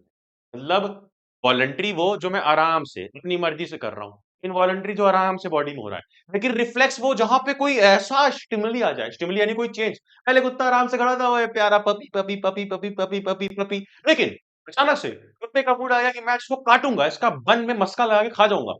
पपी डेंजरस बन गया, स्टिमुली में चेंज। आसपास कोई चेंज मतलब स्टिमुली, स्टिमुली में दौड़ा दौड़ा मैं भाग रहा हूँ भाग रहा हूँ भाग रहा हूँ भाग रहा हूँ। तो कोई स्टिमुली की वजह से इंस्टेंट एक्शन हो जाए बॉडी में, तो वो रिफ्लेक्स एक्शन होता है। देखो, बहुत अच्छा एग्जांपल दे दिया, इधर देख लो, एग्जाम में आ जाता है कभी कभी ये। कई सारे बेटा टीचर ये सब चीजें आपको नहीं बताएंगे कि मुझे पता है ये सब में एफर्ट लगता है ना, दिमाग लगता है। मैं चाहता हूँ तुम्हें रटवाऊं ना, हर स्लाइड पे डेफिनीशन, फिर एग्जाम्पल, फिर ये फिर वो। मैं चाहता हूँ कि तुम्हें फील करवा दूं टॉपिक, मजा आ जाए कि अगले आने वाले अपने छोटे भाई बहन को समझा पाओ, है ना? छोटे भाई बहन क्या यार, तुम्हारे तो बच्चे होंगे ना, तो अपने बच्चे को समझा दोगे रिफ्लेक्स एक्शन क्या होता है। कुत्ता रखना, कुत्ते से कटवा लेना, भागना, दिखा देना रिफ्लेक्स एक्शन क्या होता है। इधर देखो, आ जाओ। रिफ्लेक्स, वॉलंटरी, इनवॉलंटरी, इनका डिफरेंस। सबसे पहला डेफिनेशन, तो डेफिनेशन देख लो। Quick automatic response to a stimulus without conscious thought. कोई कॉन्शियस थॉट नहीं होता है, बस एक स्टिमुलस आया, जैसे कुत्ता दौड़ा रहा है, तुरंत भागेंगे। कुछ गर्म लगा, तुरंत हाथ हटाएंगे, सोचना नहीं पड़ता इसमें। फिर वॉलंटरी, जो कि कॉन्शियस कंट्रोल में होता है, डिसीजन मेकिंग होती है प्रॉपर। जैसे वॉलंटरी एक्शन है कि मुझे प्यास लगी तो मैं पानी पीऊंगा, डिसीजन बनाऊंगा कि पानी पीना है या जूस पीना है या कुछ और पीना है। हाँ? इधर आओ। Involuntary, action that occur automatically without conscious control. ये ऑटोमेटिकली होता है, बट इनवॉलंटरी और रिफ्लेक्स में कई बच्चे कंफ्यूज होते हैं कि भैया ये भी तो ऑटोमेटिकली हुआ, हमारी मर्जी से नहीं हुआ, और ये भी ऑटोमेटिकली हमारी मर्जी से नहीं हुआ। बट अंतर क्या है? इसमें कोई स्टिमुली की खास जरूरत नहीं है, कोई स्टिमुली नहीं चाहिए, ये अपने आप होता जाएगा। बट इसमें कोई स्टिमुली चाहिए होता है तुरंत। देखो, आगे देखो, कंट्रोल, ये स्पाइनल कॉर्ड कंट्रोल करता है, ठीक है? और ये हमारा ऑटोनॉमिक नर्वस सिस्टम कंट्रोल करता है। ऑटोनॉमिक बताया था, जो इनवॉलंटरी चीजों कंट्रोल करता है ना? है ना? है ना? पेरिफेरल नर्वस सिस्टम में ऑटोनॉमिक था, और उसी तरीके से ये कंट्रोल करता है कौन? ब्रेन, वॉलंटरी को। फिर कॉन्शियस अवेयरनेस इसमें नहीं होती, होती है, और इसमें भी नहीं होती। Speed of action very rapid, बहुत फास्ट। स्लो, ये बहुत फास्ट, ये स्लो। कौन सा? वॉलंटरी। अरे आराम से मैं पानी उठा के पीऊंगा, है ना? फिर उसके बाद इनवॉलंटरी में स्पीड एडजस्ट हो सकती है, ये अंतर है। रिफ्लेक्स एक्शन हमेशा वेरी रैपिड होगा, बहुत फास्ट होगा, क्योंकि वो स्टिमुलस बहुत खतरनाक चेंज है। गर्मी लग रही, तुरंत तुम कपड़े उतार के फेंक दोगे। इनवॉलंटरी आराम से भी हो सकता है, तेज भी हो सकता है ना? पानी डाला, कभी कभी तेज भी पी सकते हो, कभी आराम से। जो अंदर फंक्शन चल रहे हैं, पेट है, स्टमक का मूवमेंट है, अंदर इंटेस्टाइन का मूवमेंट है, स्लो भी होता है डाइजेशन, फास्ट भी होता है, तो ये वेरी करता है, ठीक है ना? वेरी करता है। अब एग्जाम्पल देख लो, एग्जाम्पल बहुत इंपॉर्टेंट है। Blinking when something approaches the eye, मतलब देखते हो कोई अगर उंगली से आंख के पास लिया, आंख के पास लिया, तुरंत ही आंखें ब्लिंक करने लगती हैं। तो ये अपने आप हो रहा है, बहुत रैपिड हो रहा है ना? फिर उसके बाद pulling hand away from a hot object, कुछ हॉट ऑब्जेक्ट हो जाए, मैं नूरा फतेही की बात नहीं कर रहा हूँ, नॉन लिविंग हॉट ऑब्जेक्ट, बढ़ाया हाथ, बढ़ाया हाथ, तुरंत, ठीक है? Very rapid. फिर ये राइटिंग, वॉकिंग, स्पीकिंग, जो जो तुम करते हो सब वॉलंटरी में आता है। इनवॉलंटरी जैसे हार्ट बीट, ब्रीथिंग, पेरिस्टाल्सिस और इंटेस्टाइन का मूवमेंट, ठीक है? पेरिस्टाल्सिस कौन सा? जो एसोफेगस का मूवमेंट है।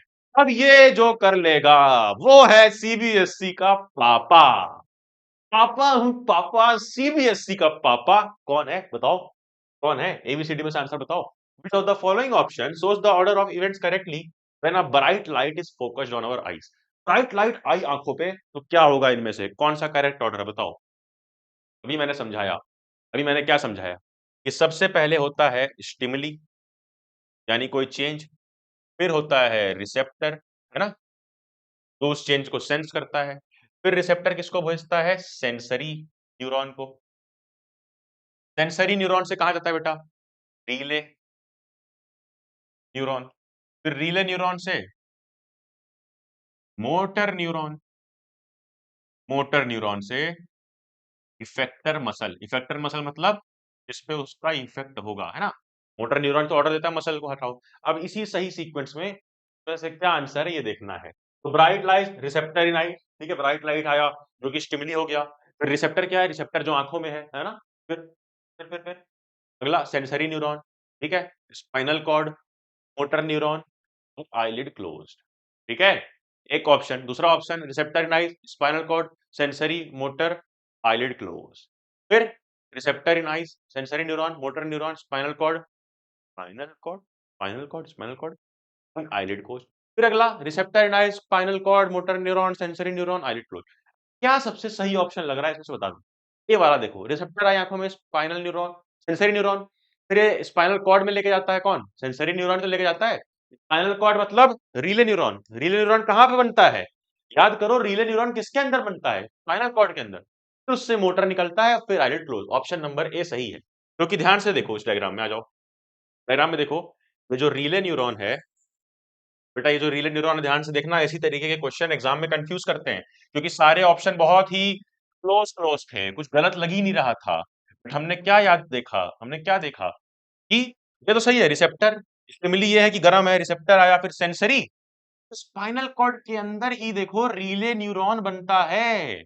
तो रीले न्यूरॉन कब आना चाहिए, पहले स्पाइनल, फिर रीले, एस आर, फिर एम। तो याद कर लो, एस आर एम, ठीक है। चलो, हमने कर दिया सीबीएसई का पापा क्वेश्चन। अब हम बढ़ते हैं आगे, पढ़ते हैं ब्रेन के बारे में। कई लोगों के पास ये है ही नहीं। ठोक करके देखो, ठोक करके देखो, अगर ढुंग ढुंग ढुंग ढुंग आवाज आ रही है तो मतलब नहीं है।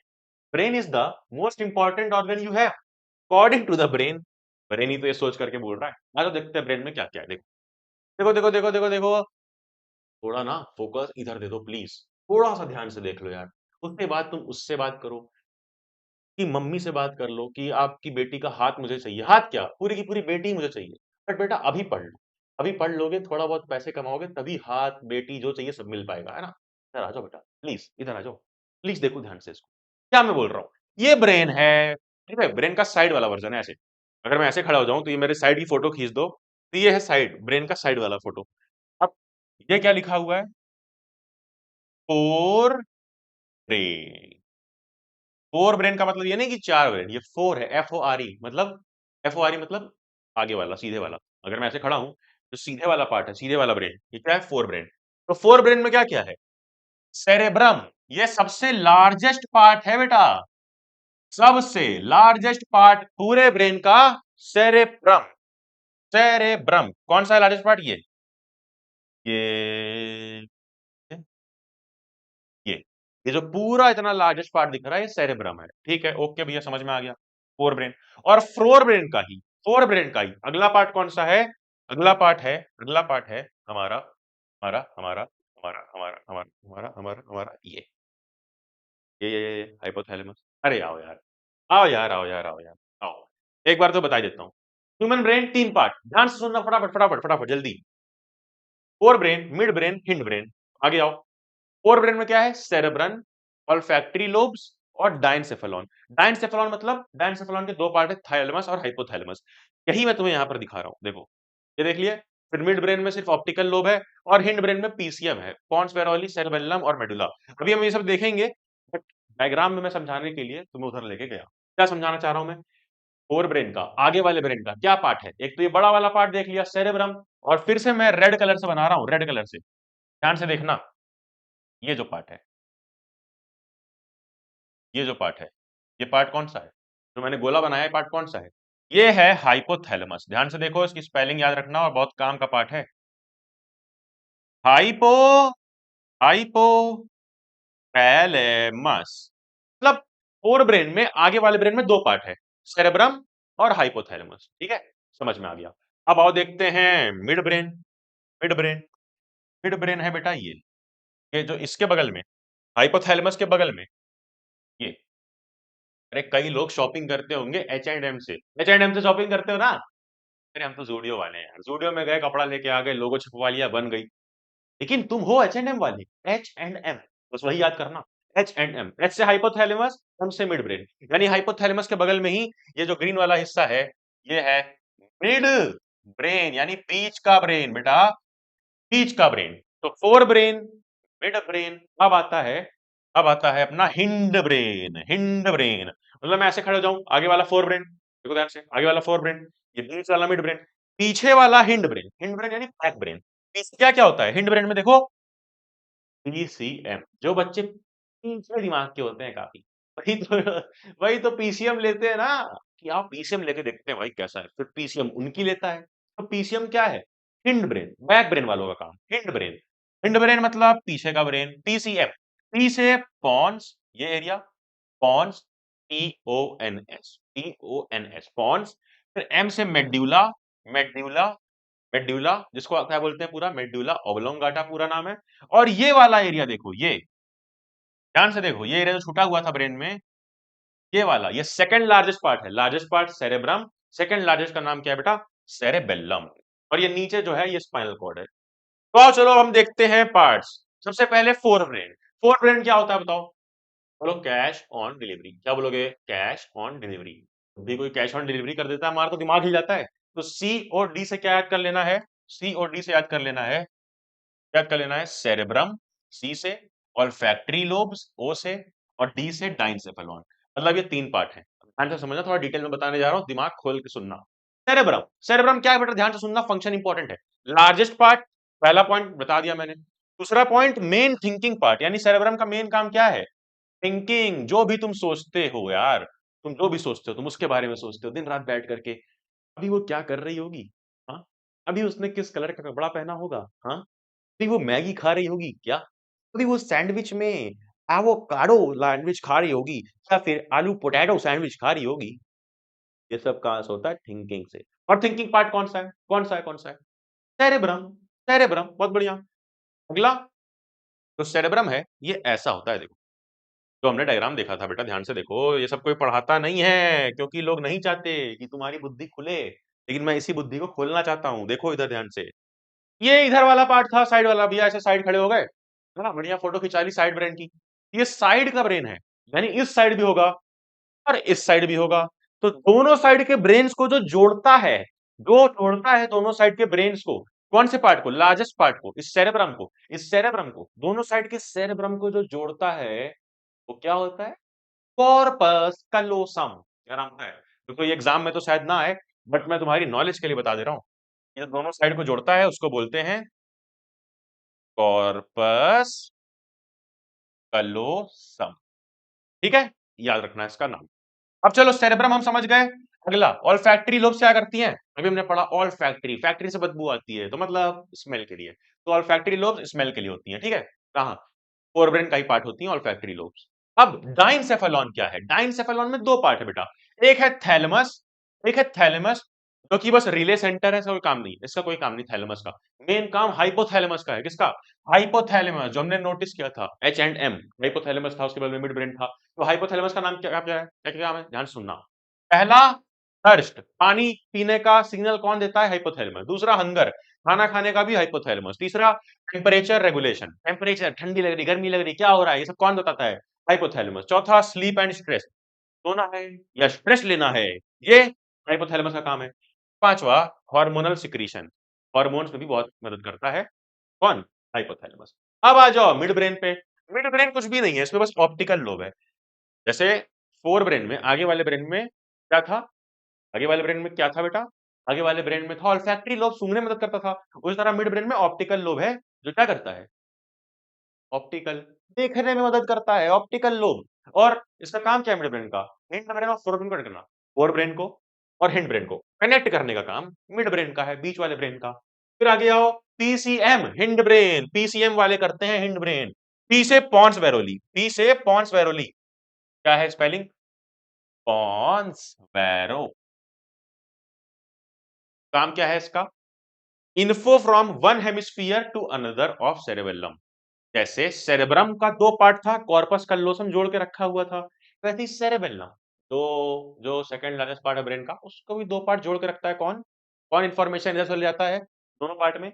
पॉन्स वेरोली। ठीक है, फिर सेरेबेलम आता है, जो कि सेकंड लार्जेस्ट पार्ट है। पहला पॉइंट समझ गए हम लोग। दूसरा पॉइंट, ये वॉलंटरी एक्शन को कंट्रोल करता है। इसे याद करेंगे सीवी। ये लोग कहते हैं ना, जॉब के लिए अपनी सीवी लेके आओ, तो सीवी मतलब क्या? सेरेबेलम, और वी से क्या, वॉलंटरी एक्शन।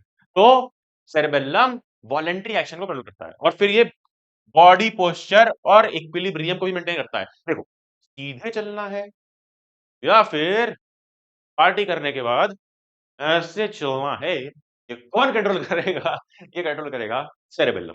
अगला क्या है, मेड्यूला ऑब्लोंगाटा।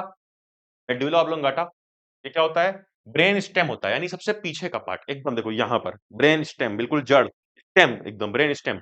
ये इनवॉलंटरी एक्शन को कंट्रोल करता है, जैसे ब्रीथिंग रेट और पेरिस्टालसिस।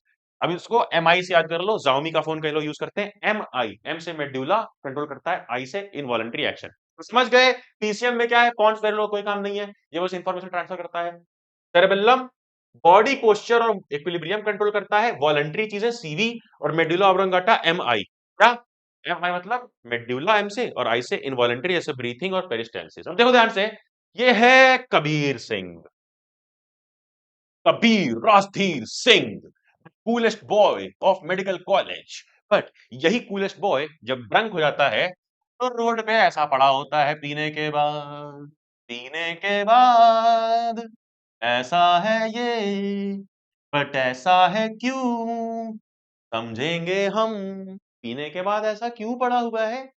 पता है क्यों? क्योंकि जब भी अल्कोहल कोई लेता है, तो उसे कौन से पार्ट को बताओ इफेक्ट करता होगा, कि वो बॉडी पोस्चर और इक्विलिब्रियम नहीं मेंटेन कर पाया। देखो, बॉडी पोस्चर क्या है, सीधे खड़े होना, बट ये नहीं मेंटेन कर पाया, ऐसे करके लेट गया, है ना, गिर गया, लेट गया, क्यों? बॉडी पोस्चर मेंटेन नहीं हो पाया। और बॉडी पोस्चर कौन मेंटेन करता है बेटा, ये देखो, सेरेबेलम। इसीलिए ये क्वेश्चन एग्जाम में आता है कि ड्रंक लोगों में कौन सा पार्ट डिस्टर्ब हो जाता है, सही से काम नहीं कर पाता है, याद रखना, सेरेबेलम। तो कबीर सिंह बस देखने में ही कूल लगता है, असली में कबीर सिंह इंडिया में ऐसे मिलते हैं, है ना। तो ये अल्कोहल वगैरह का सेवन कभी भी मत करना।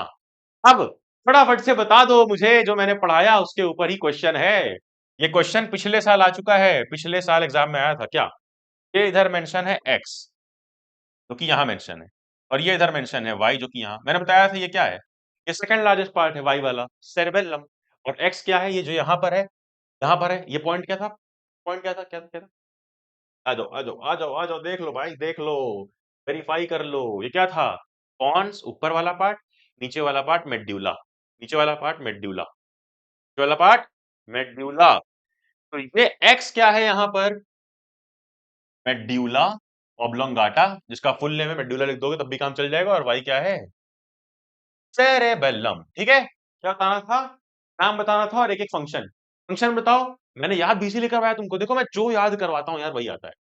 सच बताना, कमेंट में भी लिखना आता है कि नहीं, यस या नो। अभी मैंने याद करवाया था क्या, कि लोगों के यहाँ एमआई की टीवी होती है, और लोग सीवी अपना देते हैं किसी भी जॉब के लिए। एमआई मतलब मेडुला इनवॉलंटरी चीजें कंट्रोल करता है, तो वही फंक्शन हो गया। ब्रीथिंग, पेरिस्टालसिस, बाकी मूवमेंट जो इनवॉलंटरी है, अपने कंट्रोल में नहीं है, मेडुला कंट्रोल करता है। और CV, cerebellum voluntary movement control करता है, वॉलंटरी चलना फिरना, इक्विलिब्रियम, पोस्चर, ये सब। अब अगला, कौन सा पार्ट क्या काम करता है, जल्दी बताओ, बड़ा इंपॉर्टेंट है, ध्यान से बताओ। क्या, which part of the human brain is responsible for thinking. Thinking के लिए कौन था बताओ, हमारा मेन सबसे लार्जेस्ट पार्ट ही तो थिंकिंग के लिए था। सबसे लार्जेस्ट पार्ट, अरे भाई ऐसे याद कर लो, जब हम सोचते हैं तो कैसे सोचते हैं, ऐसे बैठ जाते हैं पकड़ करके, क्या पकड़ करके, ये ऊपर देखो, ऊपर क्या पकड़ करके, सिर, सबसे बड़ा पार्ट ब्रेन का, सबसे बड़ा पार्ट ब्रेन का, सेरेब्रम, ब्रम। फिर पिकिंग अप अ पेंसिल। अब पिकिंग अप अ पेंसिल, मान लो पेंसिल मैंने पिक किया, छोड़ दिया, पिक किया, छोड़ दिया, पिक किया, छोड़ दिया, ये क्या है, इनवॉलंटरी है, वॉलंटरी, वॉलंटरी है, अपनी मर्जी से कर रहा हूं। और वॉलंटरी कौन कंट्रोल करता है, सीवी, सी से सेरेबेलम। बेटा ये भी पिछले साल आया है 2 नंबर का, देख ध्यान से करना। ब्लड प्रेशर, अब ब्लड प्रेशर कौन कंट्रोल करता है, इनवॉलंटरी चीज हो गई, इनवॉलंटरी, इनवॉलंटरी कौन, एमआई, मेडुला। फिर कंट्रोलिंग हंगर, अब हंगर के लिए कौन आता है बताओ, क्या था ना, हाइपोथैलेमस। हंगर, थर्स्ट, भूख, प्यास, सोना, स्ट्रेस, कौन मैनेज करता है, हाइपो थैले, हाँ। मिल गए आपको आंसर सारे, यस यस यस। अब एक और सवाल, यहाँ पर एक्स नाम का मेंशन किया गया है, इसमें से कौन सा फंक्शन है जो एक्स कंट्रोल करता होगा। एक्स क्या है, एक्स क्या है, सबकी एक्स होती है, बट ये एक्स क्या है ये बताओ बेटा, है ना? इस वाले एक्स की बात कर रहा हूँ, उस एक्स की नहीं जिसने तुम्हें रुला दिया। मैं उस एक्स की बात नहीं कर रहा हूँ जिसने तुम्हें रुला दिया, रात रात भर रो रहे थे, है ना? उसकी नहीं, इस एक्स की। तो यहाँ पर है, ये पॉइंट क्या है? मेड्यूला। और मेड्यूला क्या कंट्रोल करता है? मैंने बताया अभी, देखो वही सारे क्वेश्चन आ रहे हैं घूम फिर के। एम आई, आई का मतलब क्या? इनवॉलंटरी। अब इन चारों में से इनवॉलंटरी क्या है? हंगर तो नहीं, क्योंकि वो हाइपोथैलेमस करता है। ब्लड प्रेशर, वॉमिटिंग, सैलिवेशन, बताओ। ब्लड प्रेशर, वॉमिटिंग, सैलिवेशन, क्या लिखा है? Which among the following is not a neural action control by the part of human brain level x. अच्छा, कौन सा नहीं कंट्रोल करता है? क्वेश्चन पढ़ना इंपॉर्टेंट है। कौन सा नहीं करता है? सैलिवेशन भी इनवॉलंटरी है, वही मैंने सोचा। वॉमिटिंग भी इनवॉलंटरी, ये तो अपनी मर्जी से। सैलिवेशन मतलब, सैलिवेशन मतलब निकलना, ये क्या है? अपनी मर्जी से नहीं होता, इनवॉलंटरी है। तो ये भी मेडुला ही करेगा क्योंकि इनवॉलंटरी है। वॉमिटिंग भी इनवॉलंटरी है। ब्लड प्रेशर भी इनवॉलंटरी है, मतलब ऑप्शन बी हंगर, क्योंकि वो हाइपोथैलेमस कंट्रोल करता है। अब ब्रेन की प्रोटेक्शन बड़ी इंपॉर्टेंट है, प्रोटेक्शन बड़ी इंपॉर्टेंट है। कैसे प्रोटेक्शन होता है? देखो, मारो, तुम ब्रेन पे मारो, नहीं लगेगी। कहाँ लगेगी? खोपड़ी पे लगेगी। कहाँ लगेगी बेटा? कहाँ लगेगी? खोपड़ी पे लगेगी। क्यों बताओ? क्योंकि ब्रेन प्रोटेक्टेड है सबसे पहले किससे? नंबर वन किससे? क्रेनियम। क्रेनियम मतलब स्कल। क्रेनियम मतलब स्कल, इसीलिए ब्रेन से जो नर्व्स निकलती थी उसका नाम क्रेनियल नर्व्स था। क्रेनियम मतलब स्कल। स्कल से प्रोटेक्टेड है, बहुत सारी बोन्स हैं। फ्रंटल, पेराइटल, स्फेनॉइड, इथमॉइड और टेम्पोरल, ये सब 11th क्लास में पढ़ना है, पढ़ लेना आराम से, ठीक है? फिर मेनिंजेस, अब मैं ये सब तो बता दूं क्योंकि मैंने खुद बायोलॉजी ली थी, मेरा फेवरेट है बायोलॉजी, तो मैं थोड़ा बता देता हूँ कि जो आगे फ्यूचर डॉक्टर्स हैं उनको मजा आए पढ़ने में। फिर ये मेनिंजेस, मेनिंजेस मतलब मेम्ब्रेन। 3 मेम्ब्रेन प्रोटेक्ट करती है इसको, 3 मेम्ब्रेन।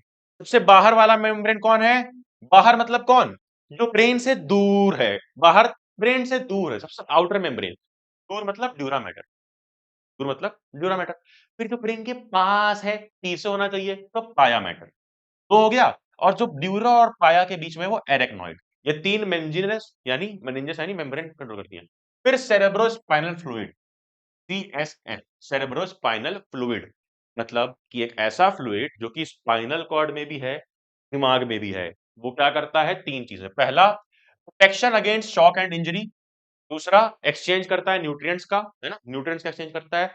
वेस्ट का एक्सचेंज करता है। ब्रेन में भी तो न्यूट्रिएंट जाना चाहिए, वेस्ट निकलना चाहिए, तो कौन करता है? Cerebrospinal fluid.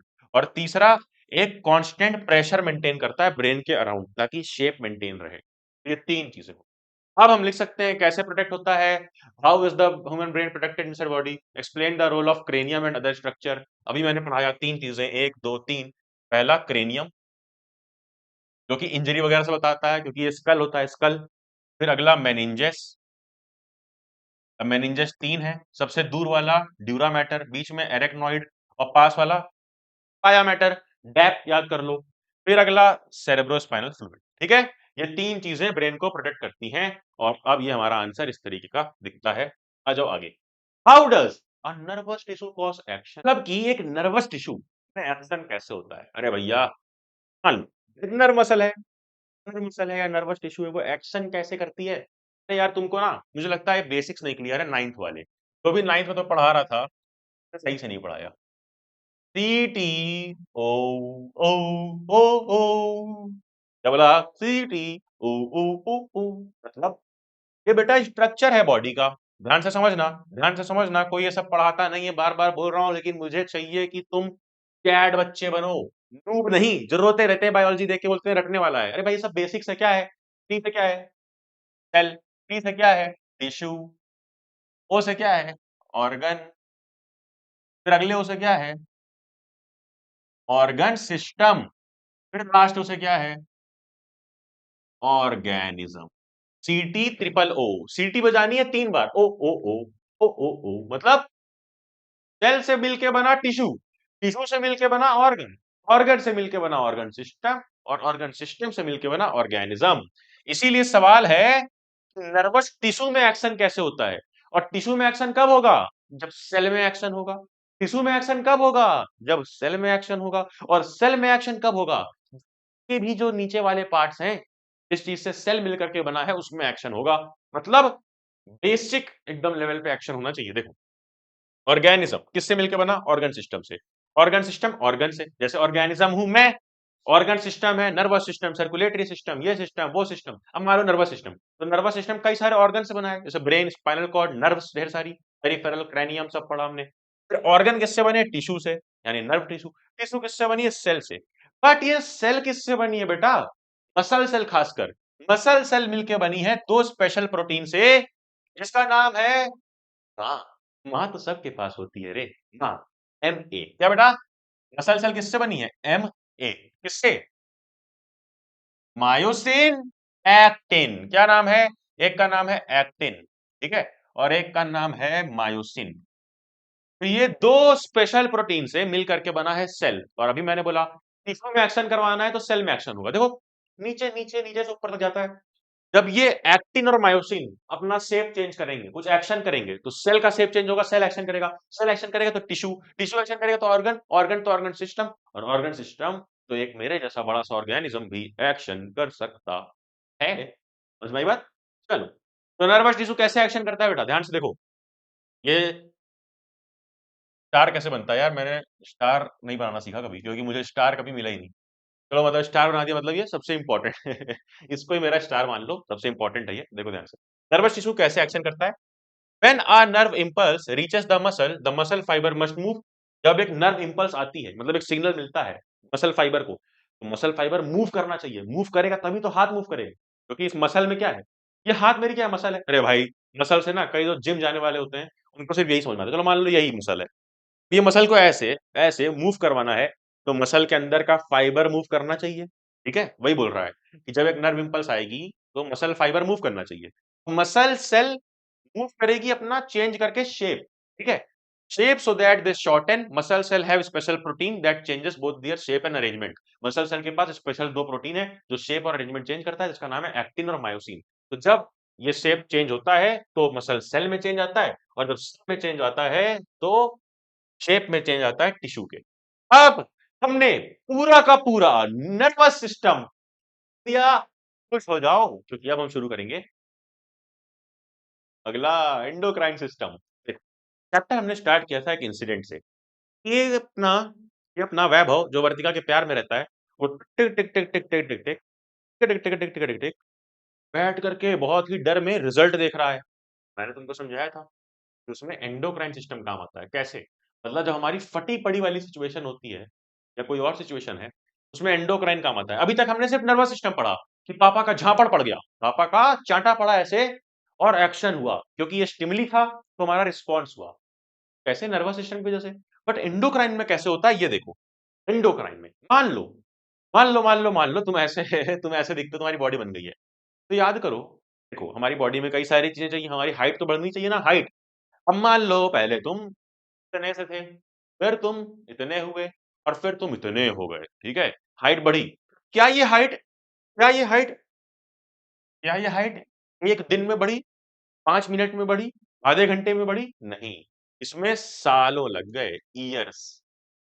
इसमें बेटा ईयर्स लग गए, ईयर्स, कई साल ईयर्स लग गए। मतलब कि जो जो अभी हमने नर्वस सिस्टम में पढ़ा, याद करो, वो सारे काम मैक्सिमम एक दिन के हैं, बस एक दिन में हो जा रहे हैं। जैसे मान लो पानी पीना है, सिंपल सा काम, ठीक है,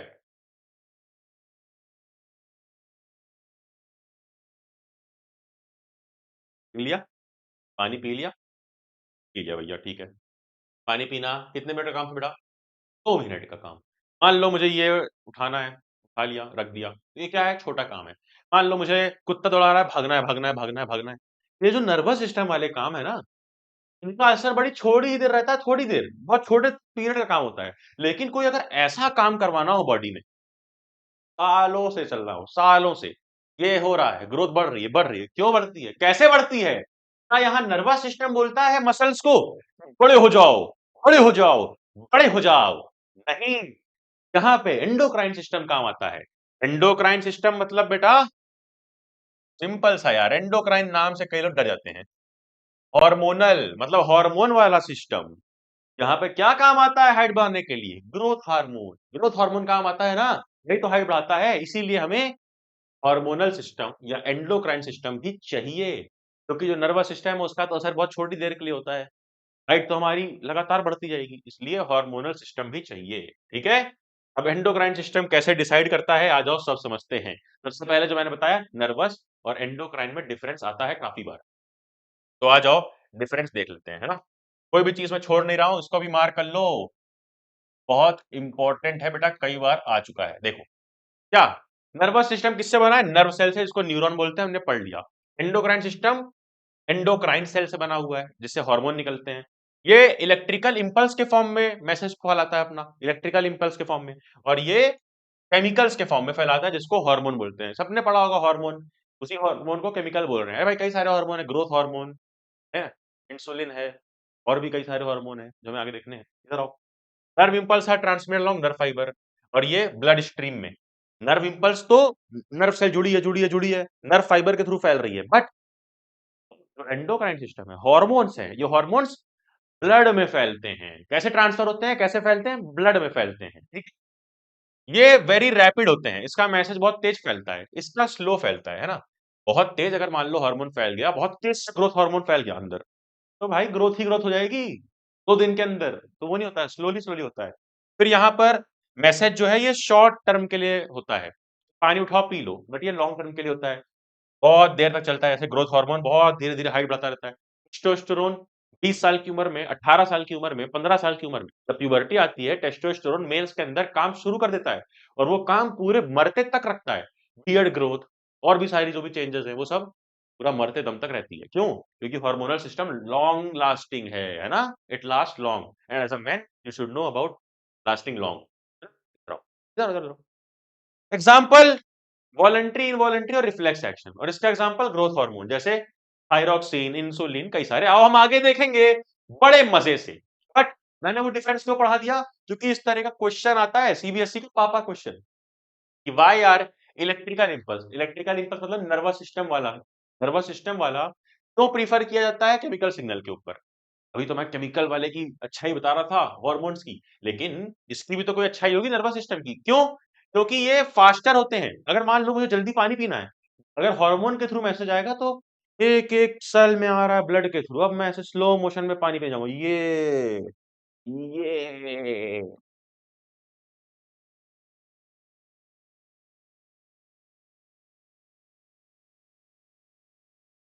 इतना ज्यादा स्लो, इतना ज्यादा स्लो, इसलिए इलेक्ट्रिकल इंपल्स काम का है। बॉडी क्विकली रिस्पॉन्ड करती है जब भी पेन टच या डेंजर होता है ना। केमिकल सिग्नल बहुत टाइम लेते हैं, बट इलेक्ट्रिकल सिग्नल तुरंत ट्रेवल करते हैं नर्व्स के थ्रू, इसलिए इमरजेंसी में बहुत काम आता है इलेक्ट्रिकल सिग्नल। अब आ जाओ, अपनी बॉडी को ध्यान से देखना है ना, अपनी बॉडी को ध्यान से देखना है, ठीक है। अपनी बॉडी को बेटा ध्यान से देखो, ये है मेल, मेल यानी पुरुष, मेल यानी पुरुष, ये है फीमेल, फीमेल यानी मादा, मादा, अरे लड़की और लड़का है ना, मेल फीमेल। बाकी उसके बीच बीच वाला मुझे नहीं पता है, हाँ मेल फीमेल की बात हम लोग करेंगे। चलो आओ देखो, इसमें भी है सबसे पहला हाइपोथैलेमस। क्या है? हाइपोथैलेमस और पाइनियल ग्लैंड। कहां पर? ऊपर से शुरू कर रहा हूं मैं, अभी सारे ग्लैंड बता रहा हूं फिर function. Hypothalamus, pineal gland, pituitary gland, इसमें भी है हाइपोथैलेमस, पाइनियल, पिट्यूटरी। यहाँ पर भी पैराथायराइड और थायराइड होते हैं, थायराइड और पैराथायराइड दोनों भाई भाई है। यहाँ पर भी पैराथायराइड, थायराइड, यहाँ पे भी थाइमस है चेस्ट के पास, यहाँ पर भी थाइमस है चेस्ट के पास। पैनक्रियाज यहाँ पर भी है, एड्रिनल ग्लैंड किडनी के ऊपर यहाँ पर भी है। पैनक्रियाज देखो यहाँ पर भी है पीला वाला, और एड्रिनल ग्लैंड जो किडनी के ऊपर है, दो ठो, दो किडनी है, दोनों के ऊपर एड्रिनल ग्लैंड है। बट यहाँ पे टेस्टिस है, यहाँ पे टेस्टिस है ना। बोलते हैं ना मेंस हैव बॉल्स, तो बॉल्स कौन सी है? ये टेस्टिस। फीमेल्स में क्या होता है बेटा? ओवरी, यूट्रस के पास ओवरी होता है, ठीक है।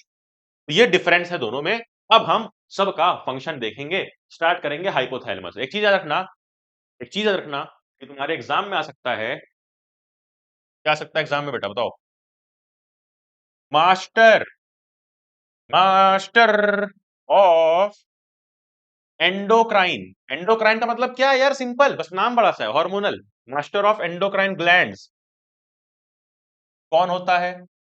और मास्टर ऑफ, मास्टर कौन होता है? या क्या बोल रहे हो? कुछ समझ नहीं आ रहा है? सब समझ में आएगा बेटा, जैसे अब तक पूरा चैप्टर समझ में आया, आया कि नहीं? ऐसे सब समझ में आएगा। कमेंट बताना अगर तुम यहां तक देख चुके हो। यस, आई हैव कंप्लीटेड, बस थोड़ा सा और बचा है, बस थोड़ा सा और। मास्टर ऑफ एंडोक्राइन ग्लैंड्स कौन सा होता है? पिट्यूटरी ग्लैंड, याद कर लो, पिट्यूटरी ग्लैंड, पिट्यूटरी ग्लैंड, ठीक है। मास्टर ऑफ मास्टर यानी इस पिट्यूटरी ग्लैंड का, यानी इस पिट्यूटरी ग्लैंड का मास्टर कौन है? सबका बाप, मतलब हर बाप का एक बाप होता है जिसको हम दादाजी बोलते हैं। तो भाई दादाजी कौन है? Hypo, hypo, hypo thalamus, hypothalamus, ठीक है ना। यही मैंने समझाया। इसका मास्टर ग्लैंड कौन है? पिट्यूटरी। पिट्यूटरी का भी मास्टर, बाप का भी बाप, दादाजी कौन है? हाइपोथैलेमस। क्यों? क्यों भैया? क्यों ऐसा क्यों? ये हमें हाइपोथैलेमस पढ़ना है। आई होप तुम्हें स्क्रीन बिल्कुल विजिबल होगी। ये हाइपोथैलेमस क्यों है सबका पापा, बताओ? क्योंकि हाइपोथैलेमस जब ऑर्डर देता है, जब ऑर्डर देता है तभी ये पिट्यूटरी ग्लैंड काम करता है। और पिट्यूटरी ग्लैंड तो सबका पापा है, ये दादाजी है पापा। पिट्यूटरी ग्लैंड ही सबको ऑर्डर देता है, ये करो, वो करो, ऐसे करो, वैसे करो। लेकिन उसको ऑर्डर कौन देता है? हाइपोथैलेमस। तो हाइपोथैलेमस क्या है? ये या तो रिलीजिंग हार्मोन्स निकालता है, ये दो हार्मोन निकालता है खाली, या तो रिलीजिंग हार्मोन्स जिसको बोलते हैं टर्न ऑन, यानी एंटीरियर पिट्यूटरी को, पिट्यूटरी ग्लैंड को ऑन कर देता है, भाई ऑन हो जाओ, ऑन हो जाओ, ऑन हो जाओ। या तो इनहिबिटिंग हार्मोन्स निकालता है कि ऑफ हो जाओ। मतलब या तो वो ऑर्डर देंगे हमारे दादाजी, या तो ऑर्डर देंगे पापा को कि ऑन हो जाओ, एक्टिवेट कर दो सबको, या तो ऑफ हो जाओ, तो बैठे रहो। कौन? हाइपोथैलेमस। तो हाइपोथैलेमस क्या निकालता है? रेगुलेटरी हार्मोन, जिसको बोलते हैं या तो रिलीजिंग निकालेगा या तो इनहिबिटिंग। रिलीजिंग मतलब ऑन करने के लिए, इनहिबिटिंग मतलब दबाने के लिए। और कहां पे होता है? ब्रेन में होता है। ये क्या करता है फंक्शन देखो? Regulates the secretion of pituitary gland hormone. और डेफिशिएंसी यहां पर कुछ भी नहीं है, डेफिशिएंसी नहीं होती है ना।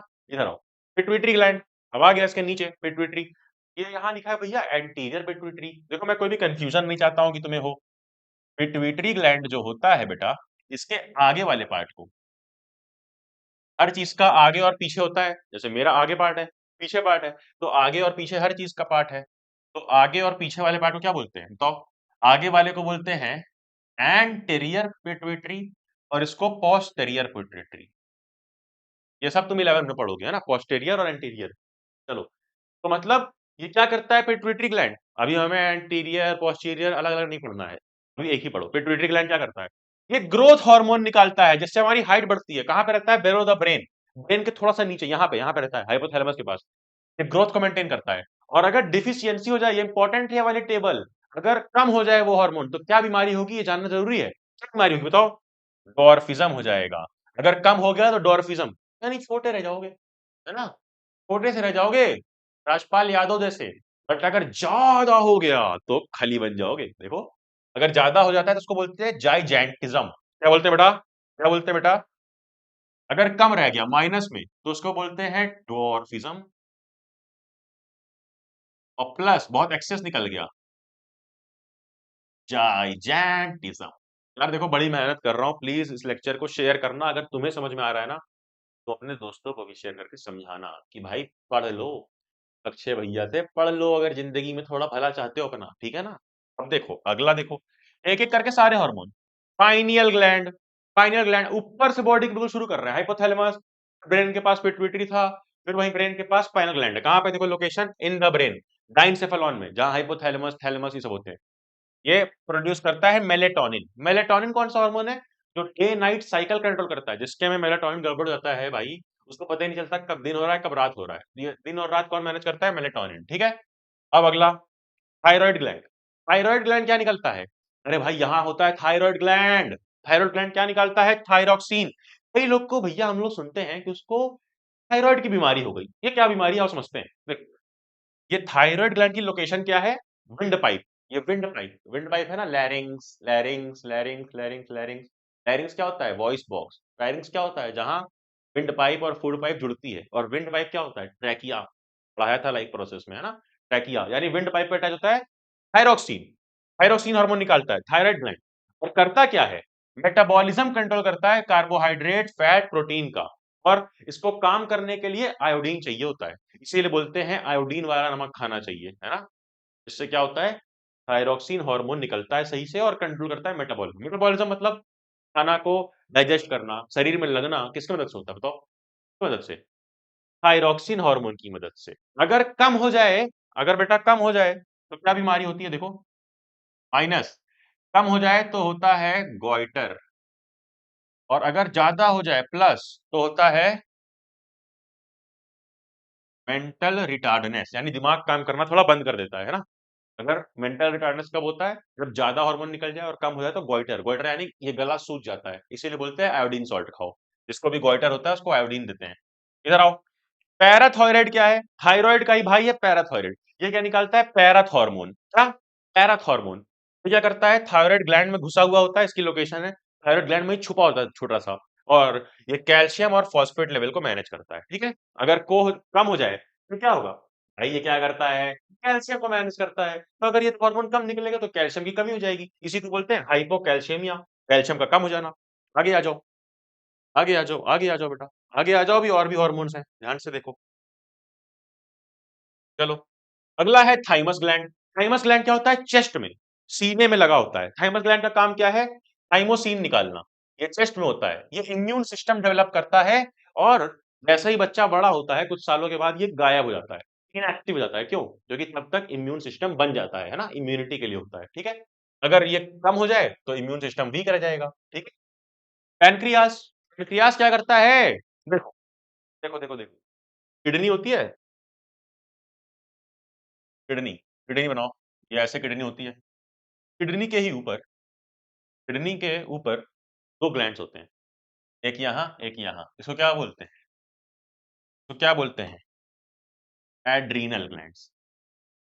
Adrenal, adrenal glands. ये क्या निकालते हैं? दूसरा हार्मोन एड्रेनलिन।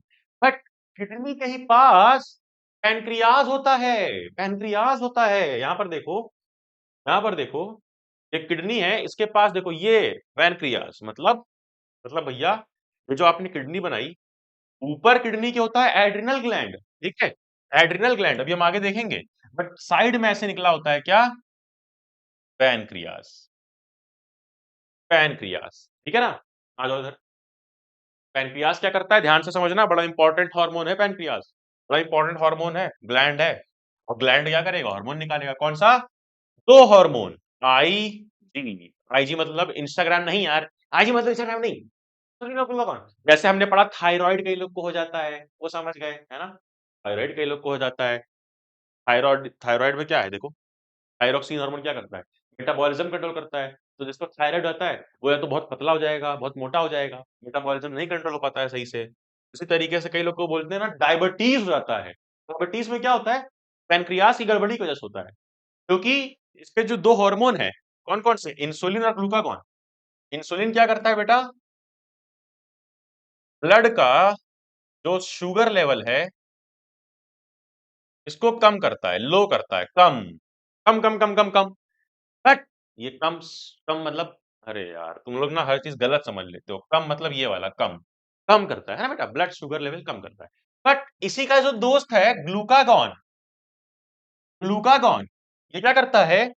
ये ब्लड के शुगर लेवल को बढ़ा देता है, बढ़ा देता है।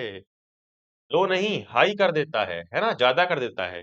तो मतलब अगर इंसुलिन ना निकले तो ब्लड शुगर लेवल कम नहीं हो पाएगा, बढ़ता चला जाएगा। ब्लड शुगर लेवल बढ़ गया, उसी को बोलते हैं कई लोग कि शुगर हो गया, मतलब डायबिटीज हो गया। इसीलिए उनको इंसुलिन के इंजेक्शन ठोके जाते हैं कि ब्लड शुगर लेवल कंट्रोल हो जाए। तो हमने पढ़ लिया दोनों का, दोनों का। स्टमक के बेलो होता है, इंसुलिन लोअर्स ब्लड करता है और ग्लूकागॉन ब्लड शुगर बढ़ाता है।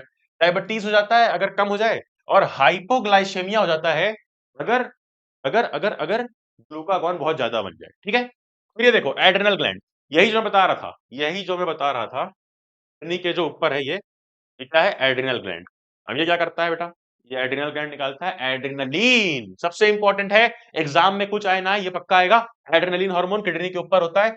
ये फाइट और फ्लाइट हार्मोन है, मतलब जब कोई इमरजेंसी सिचुएशन में तो लड़ो, ये तो भाग जाओ। फाइट और फ्लाइट हार्मोन में काम करता है, ठीक है। का काम बहुत इंपॉर्टेंट है। जैसे कि जब वो वैभव अपना रिजल्ट देख रहा था, हार्ट बीट धक धक धक धक धक धक धक धक बढ़ा जा रहा था, हद काम कर रहा था। ये सब कब हो रहा था बताओ, कैसे हो रहा था? क्योंकि वहां पे एंडोक्राइन सिस्टम यानी कि हार्मोनल सिस्टम निकाल रहा था एड्रेनलिन। मतलब फाइट और फ्लाइट सिचुएशन, इमरजेंसी सिचुएशन जब भी आएगी, कौन सा हार्मोन निकलेगा? एड्रेनलिन, ठीक है। फिर टेस्टेस, टेस्टेस क्या करता है बेटा? टेस्टोस्टेरोन निकालता है, मेल्स में होता है, फीमेल्स में नहीं पाया जाता है।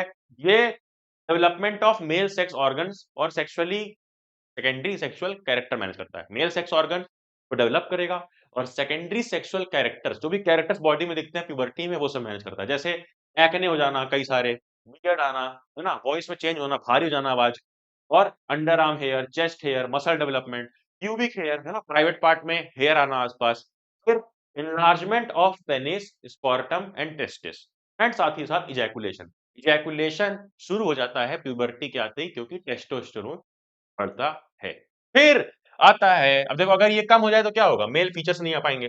फिर ओवरी आती है, ओवरी में दो हार्मोन है, दो हार्मोन। तुम लोग हर जगह लिखते हो ना ओपी ओपी, तो ओवरी भी बिल्कुल ओपी होती है, क्योंकि ओएस्ट्रोजन और प्रोजेस्टेरोन दोनों हार्मोन निकालती है ओवरी। फीमेल्स में होती है development of female organs and secondary sexual character. जैसे मेल के कैरेक्टर है, फीमेल के भी कुछ कैरेक्टर होते हैं, जैसे कि फीमेल के कैरेक्टर होंगे, जैसे कि ब्रेस्ट डेवलप हो जाना, है ना, पेल्विक एरिया का वाइडन हो जाना, वॉइस का पिच बढ़ जाना, उनकी वॉइस पतली हो जाती है, यही सारी चेंजेस होते हैं, ठीक है। अब अगर ये ना हो तो यहां पर भी डेवलपमेंट नहीं हो पाएगा फीमेल फीचर का। चलो, हमने सारे हॉर्मोन्स को कवर कर लिया। अब आता है कोऑर्डिनेशन इन प्लांट। अब बहुत इजी पार्ट बचा है। आई नो, थोड़ा सा लंबा लेक्चर हो गया, बट लंबा इसलिए हुआ क्योंकि तुम्हारी मदद कर सकूं मैं, तो मैं समझा सकूं। हमने जितने भी पढ़े हार्मोन, आई होप तुम्हें सब समझ में आ गए, है ना। देखो, देखो क्या क्या है। हाइपोथैलेमस जो कि पिट्यूटरी को ऑर्डर देता है कि निकालना है या कम करना है, और पिट्यूटरी क्या करता है, growth hormone. Pineal gland melatonin control करता है, मेलाटोनिन मतलब डे और नाइट साइकिल। थायराइड ग्लैंड क्या करता है, विंड पाइप पे होता है, जो कि गोइटर होने से बचाता है ना, थायरोक्सिन निकालता है। पैराथायराइड कैल्शियम और फॉस्फेट लेवल को मैनेज करता है। फिर उसके बाद यहाँ पर हमने देखा क्या, हमने यहाँ पर देखा थाइमस ग्लैंड थाइमोसिन निकालता है, किसके लिए, थाइमोसिन किसके लिए, अरे भाई इम्यून सिस्टम के लिए। और पैनक्रियास इंसुलिन और ग्लूकागॉन। एड्रिनल ग्लैंड एड्रेनलिन निकालता है, फाइट और फ्लाइट सिचुएशन, इमरजेंसी में क्या करता है, ये देखो यहाँ पे क्या लिखा है, क्या लिखा है, टारगेट्स द हार्ट, क्योंकि इमरजेंसी सिचुएशन में हार्ट का काम बढ़ा देता है, ब्लड जल्दी जल्दी पंप करता है, पंप पंप पंप, ताकि जो स्केलेटल मसल है, भागने वाली मसल है, कुत्ता दौड़ा रहा भागना है, हार्ट बीट तेज होती है, भागते हैं हम क्यों, ताकि जल्दी भाग पाए, है ना। तो ये एड्रेनल ग्लैंड का काम है। Testosterone, ovary, estrogen and progesterone. चलो आगे आ जाओ बेटा, कोऑर्डिनेशन इन प्लांट्स में। और एक गलती मत करना, हम लोग के टाइम पे, मतलब जब मैं अपने 10th का पेपर दे रहा था, मेरा एक दोस्त था, वो एक छोटी सी गलती कर दिया। उसमें लिखा था क्वेश्चन में, write the secondary sexual characters due to due to oestrogen and progesterone, ठीक है। अब वो बेचारे को लगा कि ओस्ट्रोजन और प्रोजेस्टेरोन निकलता है टेस्टिस से, मेल्स में। तो वो क्या लिख करके आया पता है, वो लिख करके आया कि वॉइस बड़ी हो जाएगी, पेनिस इनलार्जमेंट हो जाएगा, मसल आ जाएगी। भाई मैम खुद देख के पागल हो गई हमारी कि अगर ये सब होता है तो ये मेरे साथ क्यों नहीं हुआ, मैं तो खुद फीमेल हूँ। मतलब इतनी बड़ी गधापंती मत कर देना। टेस्टिस टेस्टोस्टेरोन निकालता है, और फीमेल्स में तो ओवरी पे क्या काम दिया जाता है, ओपी का, एस्ट्रोजन और प्रोजेस्टेरोन, दोनों के अलग अलग कैरेक्टर्स। अब ये देखो, रिस्पॉन्स टू स्टिमुली, ये क्या है, छुई मुई प्लांट है, इसको छू दिया तो ये चुपचाप बंद हो गया। क्यों ऐसा हुआ बताओ, क्यों ऐसा हुआ, इसमें से क्या सही है, hormonal effect, thermal effect, change in amount of water in cell, option number C. भैया पढ़ाओ तो रीजन क्या है, वो पढ़ते हैं, ये पिछले साल क्वेश्चन पूछा गया था। दो यहां पर होते हैं, मतलब प्लांट्स में दो मूवमेंट होते हैं, दो, कौन कौन से, एक ट्रॉपिक एक नेस्टिक। नेस्टिक यानी कि कभी भी टच के द्वारा स्टिमुली आई आसपास, कुछ कुछ भी आसपास स्टिमुली है, और जो तुम्हारा मूवमेंट है वो स्टिमुली के डायरेक्शन पे डिपेंड ना करे, तो वो नेस्टिक है। अरे यार सिंपल भाषा का इस्तेमाल करें तो नेस्टिक माने नॉन डायरेक्शनल, यहां पे कोई डायरेक्शन नहीं होती है। बट जो ट्रॉपिक मूवमेंट है, ट्रॉपिक, ये डायरेक्शन के साथ होता है, ठीक है, डायरेक्शन के साथ। जैसे नॉन डायरेक्शन यानी नेस्टिक, एंड से नॉन डायरेक्शन, एंड से नेस्टिक, ठीक है। नेस्टिक मूवमेंट मतलब हमने पेड़ को चाहे इधर से टच करोगे चाहे उधर से टच करोगे, वो एक ही जगह मूवमेंट करेगा, सिकुड़ जाएगा, टच किया सिकुड़ गया। बट ट्रॉपिक मूवमेंट होता है जो डायरेक्शन के हिसाब से हो, जैसे जब सनलाइट इधर से आती है, पत्तियां उधर तरफ मुड़ जाए, इधर तरफ जिधर से सनलाइट आई, सनलाइट क्या हुआ, स्टिमुली। अरे भाई सनलाइट क्या हुआ, सनलाइट क्या हुआ, स्टिमुली, स्टिमुली की तरफ मूवमेंट हुआ, डायरेक्शन वाला मूवमेंट, तो वो ट्रॉपिक। ट्रॉपिक और नेस्टिक दो मूवमेंट होते हैं। नेस्टिक मूवमेंट क्या होता है, in response to a stimuli which the direction of response is not determined by the direction of stimulus is called nastic. यानी डायरेक्शन वाला नहीं है, इसका मूवमेंट हमेशा अपने हिसाब से ही होगा। पेड़ को छुओगे तो ये नहीं कि जिधर तुमने उंगली छुई उधर तरफ मुड़ जाएगा, नहीं, वो सिकुड़ जाएगा नीचे। फिर अब आता है ट्रॉपिक मूवमेंट, ट्रॉपिज्म, टुवर्ड्स और अवे फ्रॉम स्टिमुलस, यानी ये डायरेक्शन वाला मूवमेंट होता है। आओ एक एक करके सब कुछ देखते हैं। ट्रॉपिक मूवमेंट स्टार्ट करते हैं हम लोग। सबसे पहला है फोटोट्रॉपिज्म, और फोटो मतलब क्या होता है बेटा? लाइट। केमिस्ट्री चैप्टर 1 में पढ़ाया था, फोटोलिटिक डिकम्पोजिशन, यानी लाइट वाला डिकम्पोजिशन। तो ये क्या होता है? इधर तरफ लाइट आई, उधर तरफ पेड़ मुड़ गया, ठीक है, या उधर तरफ मुड़ जाएगा या उसके अगेंस्ट मुड़ जाएगा, तो वो होता है फोटोट्रॉपिज्म। जैसे यहां पर देखो, पत्तियां तो उधर मुड़ गई, पत्तियां तो उधर मुड़ गई उसके तरफ, और स्टिमुलस के तरफ अगर चले जाओगे तो वो होता है पॉजिटिव, पॉजिटिव फोटोट्रॉपिज्म। लेकिन जो ये रूट्स हैं, ध्यान से देखो नीचे, ये रूट्स उधर मुड़ रही हैं, लाइट इधर से आ रही है, पत्तियां इधर जा रही हैं स्टिमुलस की तरफ, लाइट का स्टिमुलस, तो पॉजिटिव हो गया। लेकिन जो उधर जा रहा है उल्टा, तो वो नेगेटिव हो गया, नेगेटिव फोटोट्रॉपिज्म, ठीक है। फिर आगे आओ, जियोट्रॉपिज्म। जियोट्रॉपिज्म मतलब, अरे यार जियो मतलब अंबानी वाला जियो नहीं यार, अंबानी वाले जियो की बात नहीं कर रहा हूं। जियो मतलब ग्रेविटी, जी से जियो, जी से ग्रेविटी। ग्रेविटी के तरफ, ग्रेविटी नीचे लगती है, इसके तरफ रूट्स आती हैं, इसलिए पॉजिटिव होता है जियोट्रॉपिज्म इसमें, और पत्तियां ऊपर जाती हैं इसलिए नेगेटिव जियोट्रॉपिज्म बोलते हैं। मतलब हमेशा जो ट्रॉपिक मूवमेंट है डायरेक्शन वाला, एक पॉजिटिव होगा, एक नेगेटिव, पॉजिटिव नेगेटिव। जैसे कीमोट्रॉपिज्म, कीमो मतलब केमिकल, केमिकल, ठीक है ना बेटा, chemical. Movement of plant organ in response to a chemical stimulus, chemical stimulus is chemotropism, is chemotropism. Chemotropism कब होता है? रिप्रोडक्शन में पढ़ोगे कि ये जो फीमेल पार्ट है प्लांट का, ये प्लांट का फीमेल पार्ट है, इस पर जब पॉलन ग्रेन्स आते हैं तो ये अपने आप एक पाइप नीचे ग्रो जाती है, अपने आप नीचे पाइप ग्रो होती है। तो वो पाइप अपने आप कैसे ग्रो हुई? कि जैसे ही पॉलन आया, एक चेंज हुआ स्टिमुलस में, तो केमिकल की मदद से, केमिकल की मदद से एक पॉलन ट्यूब ग्रो होती है, इसको बोलते हैं केमिकल स्टिमुलस, ठीक है। फिर आगे आओ, आगे आओ। तीन हमने पढ़ लिया, कौन कौन सा? फोटो, फोटो, जियो और केमिकल, 5 पढ़ने हैं। चौथा है ये थिग्मोट्रॉपिज्म, थिग्मो मतलब टच, थिग्मो मतलब बेटा टच, थिग्मो मतलब बेटा टच, कि अगर कोई प्लांट जिधर जिस चीज को टच करे उधर ही घुर्र, उधर ही मूवमेंट कर ले ट्रर्र। जैसे ये डंडा था, इसको टच किया तो इधर टेंड्रिल बना लिया, ऐसे घूम घूम के स्पाइरल बना लिया, तो ये थिग्मोट्रॉपिज्म होता है। फिर हाइड्रोट्रॉपिज्म, हाइड्रोट्रॉपिज्म मतलब पानी की तरफ मूवमेंट। अब ये जड़ अंदर जा रही है, अगर पानी है इसके अंदर तो पॉजिटिव, अगर पानी इधर है तो इधर जाएगा पॉजिटिव। लेकिन नेगेटिव हाइड्रोट्रोपिज्म का एक एग्जांपल देना, इसका उल्टा, रूट जाती है इधर तो इसलिए पॉजिटिव होता है, root shows positive hydrotropism, but shoot जो ये पार्ट ये ऊपर जा रहा है, पानी की तरफ नहीं जा रहा है, तो ये नेगेटिव हाइड्रोट्रोपिज्म। हर ट्रोपिज्म का पॉजिटिव नेगेटिव होता है। अब ये एक एक्टिविटी है जिसमें पूछा गया है कि भाई ऐसा क्यों हो रहा है, ऐसा क्यों हो रहा है? क्योंकि ये फोटोट्रॉपिज्म शो कर रहा है इसलिए इधर तरफ मुड़ गया। बताया मैंने, सबका पॉजिटिव नेगेटिव होगा, वही हमने लिख दिया यहाँ पे देखिए, सबके एग्जांपल लिखे हैं। चैलेंज, ओपन चैलेंज से बोल सकता हूँ, ये कोई नहीं पढ़ाएगा, है ना, ये दिल से लिखा है बैठ के, दिल से बनाया है बैठ के। एनिमेटेड लेक्चर में भी मैंने बताई थी ये चीज, क्या हर ट्रॉपिज्म का पॉजिटिव नेगेटिव, जैसे फोटोट्रॉपिज्म, पॉजिटिव क्या है? सेम डायरेक्शन में जाना, जैसे कि पत्तियां सनलाइट की तरफ चली गई, फोटोट्रॉपिज्म का पॉजिटिव। और नेगेटिव क्या है? रूट्स जो है लाइट से इधर भाग जाती है उल्टा। हाइड्रो में रूट्स पॉजिटिव है क्योंकि वो नीचे जा रही है पानी की तरफ, लेकिन शूट ऊपर जा रही है उल्टा, पानी की तरफ नहीं जा रही, तो नेगेटिव है। जियो में पॉजिटिव क्या है? ग्रेविटी की तरफ रूट जाती है, लेकिन नेगेटिव क्या है? शूट। ट्यूब में क्या है? पॉलन ट्यूब, केमिकल की तरफ पॉजिटिव है क्योंकि वो पॉलन ट्यूब किधर घुस रही है? ओवरी के अंदर घुस रही है, बट उसका उल्टा रूट्स, जैसे मान लो रूट्स हैं अंदर जाती हैं सॉइल में कोई केमिकल जब मिलता है, जैसे मान लो कोई केमिकल मिल गया तो वो अपना रास्ता मोड़ लेती हैं, तो केमिकल से दूर भाग गई, केमिकल से दूर भाग गई मतलब नेगेटिव, नेगेटिव कीमोट्रॉपिज्म। और थिग्मो यानी टच, तो टच में पॉजिटिव, पॉजिटिव मतलब जिधर टच हुआ उधर ही part roll roll roll roll roll कर दिया। टेंड्रिल्स, टेंड्रिल्स यानी वही जो स्पाइरल बनता है ना, स्पाइरल।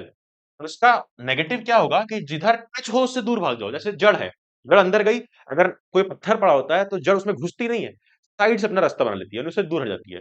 तो कोई रॉक्स है उससे अवे हो जाना, रूट्स का। सब पढ़ लिया, पढ़ेंगे कि ये जो मूवमेंट हो रहे हैं ये हो रहे हैं, कोई नर्वस कंट्रोल से नहीं हो रहा है। प्लांट के अंदर कोई नर्वस सिस्टम नहीं है, हमारे अंदर तो नर्वस सिस्टम भी है, एंडोक्राइन सिस्टम भी है, बट प्लांट के अंदर केवल नर्वस सिस्टम है, केवल नर्वस सिस्टम है। एक इस तरह का केज बनाओ, ठीक है, केज, और केज के अंदर एक प्लांट उगा दो, ये फ्लावर, प्लांट। प्लांट एक केज में यानी एक जेल में बंद कर देंगे तो बनता है अ केज, अ केज। इससे सब याद हो जाएगा। ए से एब्सिसिक एसिड, सी से साइटोकिनिन, ए से ऑक्सिन, डी से गिबरेलिंस एंड ई से इथिलीन। ये पांच क्या हैं? ये पांच हार्मोन्स हैं। रटना नहीं है, रटना नहीं है, सब बता दूंगा देखो। प्लांट ग्रोथ रेगुलेटर्स कौन कौन से हैं? ग्रोथ में कौन कौन से मदद करते हैं बताओ? Auxin, gibberellins and cytokinin. और प्लांट ग्रोथ रोकते कौन है? दो जो बचे हैं, कौन से? एब्सिसिक एसिड और इथिलीन, एब्सिसिक एसिड और इथिलीन। आ जाओ। ऑक्सिन, ऑक्सिन क्या करता है बेटा? ऑक्सिन क्या करता है कि हर तरफ सूरज आया, अभी हमने देखा था ना फोटोट्रॉपिज्म हो रहा था, जिधर सूरज आ रहा था पत्तियां मुड़ जा रही थी। अब वही समझना है कैसे, वही समझना है कैसे। मान लो ये सूरज है, ये सूरज है, ठीक है, ये है पत्ती, पहले ऐसे थी, ठीक है, फिर सूरज को देखी तो सूरज की तरफ मुड़ गई, ये ऐसे मुड़ गई, क्यों बताओ? ऐसे क्यों मुड़ गई बताओ? क्योंकि इधर तरफ सूरज होता है, सूरज की लाइट किधर पड़ रही है? इस तरफ, सूरज की लाइट इस तरफ पड़ रही है। होता क्या है प्लांट्स में, जिस तरफ सूरज की लाइट पड़ती है उस तरफ तो कुछ नहीं होता, बट जो ये उल्टी साइड है, इधर तरफ भारी मात्रा में ऑक्सीजन बन जाता है, ऑक्सिन हार्मोन। और अभी बताया था ऑक्सिन हार्मोन क्या करता है? ग्रोथ बढ़ाता है। मतलब जिस जिस जगह पर बन रहा है, यहां बन रहा है ना, तो यहाँ सेल डिवीजन बढ़ा देगा, ढेर सारी सेल बन जाएंगी। अब सोचो, इधर तो सेल डिवीजन नहीं हो रहा, पहले दोनों बराबर थे, पहले ये दोनों साइड बराबर थे। इधर जिधर सूरज पड़ रहा है, इधर कोई सेल डिवीजन नहीं, बट इधर सेल डिवीजन बढ़ रहा है, बढ़ रहा है, बढ़ रहा है, बढ़ रहा है, बढ़ रहा है, तो क्या होगा? ये भारी पड़ गया, ये झुक गया, इसलिए इधर तरफ झुक जाता है। तो कौन रिस्पॉन्सिबल होता है? ऑक्सिन, क्योंकि इधर तरफ सेल इलॉन्गेशन कर देता है और इसलिए इधर तरफ झुकना पड़ता है। ठीक है, आ जाओ। अब गिबरेलिंस क्या करता है? ध्यान से देखो, ये सीड जर्मिनेशन में हेल्प करता है और साथ ही साथ क्रॉप्स की यील्ड में मदद करता है। ठीक है, फोटोसिंथेसिस में मदद करता है, फ्लावर डेवलपमेंट में मदद करता है, यानी ये भी ग्रोथ में मदद करता है। साइटोकिनिन क्या होता है बेटा?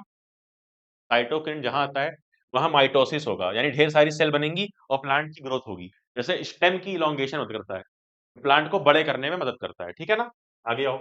एब्सिसिक एसिड आ गया, एसिड है यार, एसिड लोग तो हमेशा बेकार काम करते हैं, तो एसिड करता है ग्रोथ रोकता है।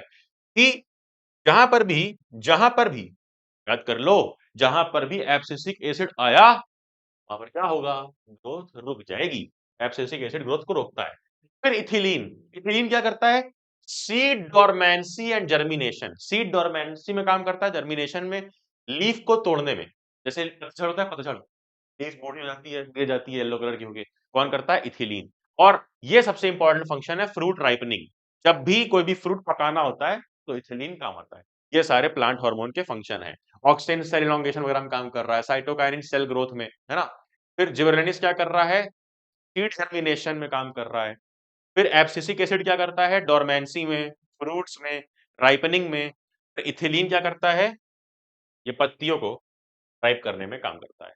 अब हमारा हमारा हमारा हमारा ये है सवाल, और सवाल का जवाब अगर तुम दे दोगे तो तुम बन जाओगे सीबीएसई के ऑफिशियल पापा। अगर इसका आंसर सही दे दिया, कमेंट में पापा टाइप करना। और हमने इसी के साथ खत्म कर दिया है अपना इतना बड़ा सा चैप्टर जिसका नाम था कंट्रोल कोऑर्डिनेशन। तुम्हें सिंपली क्या करना है? तुम्हें जा करके प्ले स्टोर पे सर्च करना है, पढ़ ले अक्षय, और तुम्हें क्या मिलेगा बेटा? प्ले स्टोर पर सर्च करना, फ्री में तुम्हें एक ऐप मिलेगा। हमारे ऐप पर तुम्हें इसकी स्लाइड्स, क्विज, वर्कशीट, बहुत सारी चीजें मिलेंगी जिससे पिछले कई सालों में टॉपर्स बने हैं। अब बारी तुम्हारी है। ये लेक्चर सब में शेयर करना। शून्य प्लेलिस्ट बिल्कुल फ्री चल रही है, पढ़लेक्चर ऐप में जाओगे, शून्य बैच मिलेगी जिसमें तुम्हें इससे रिलेटेड सब कुछ मिल जाएगा फ्री में। और मैं जब तक खड़ा हूँ, फ्री एजुकेशन को कोई नहीं रोक सकता है। नोटिफिकेशन दबा दो कि आने वाली वीडियोस मिस ना हो, एंड देन करना क्या है? जाना।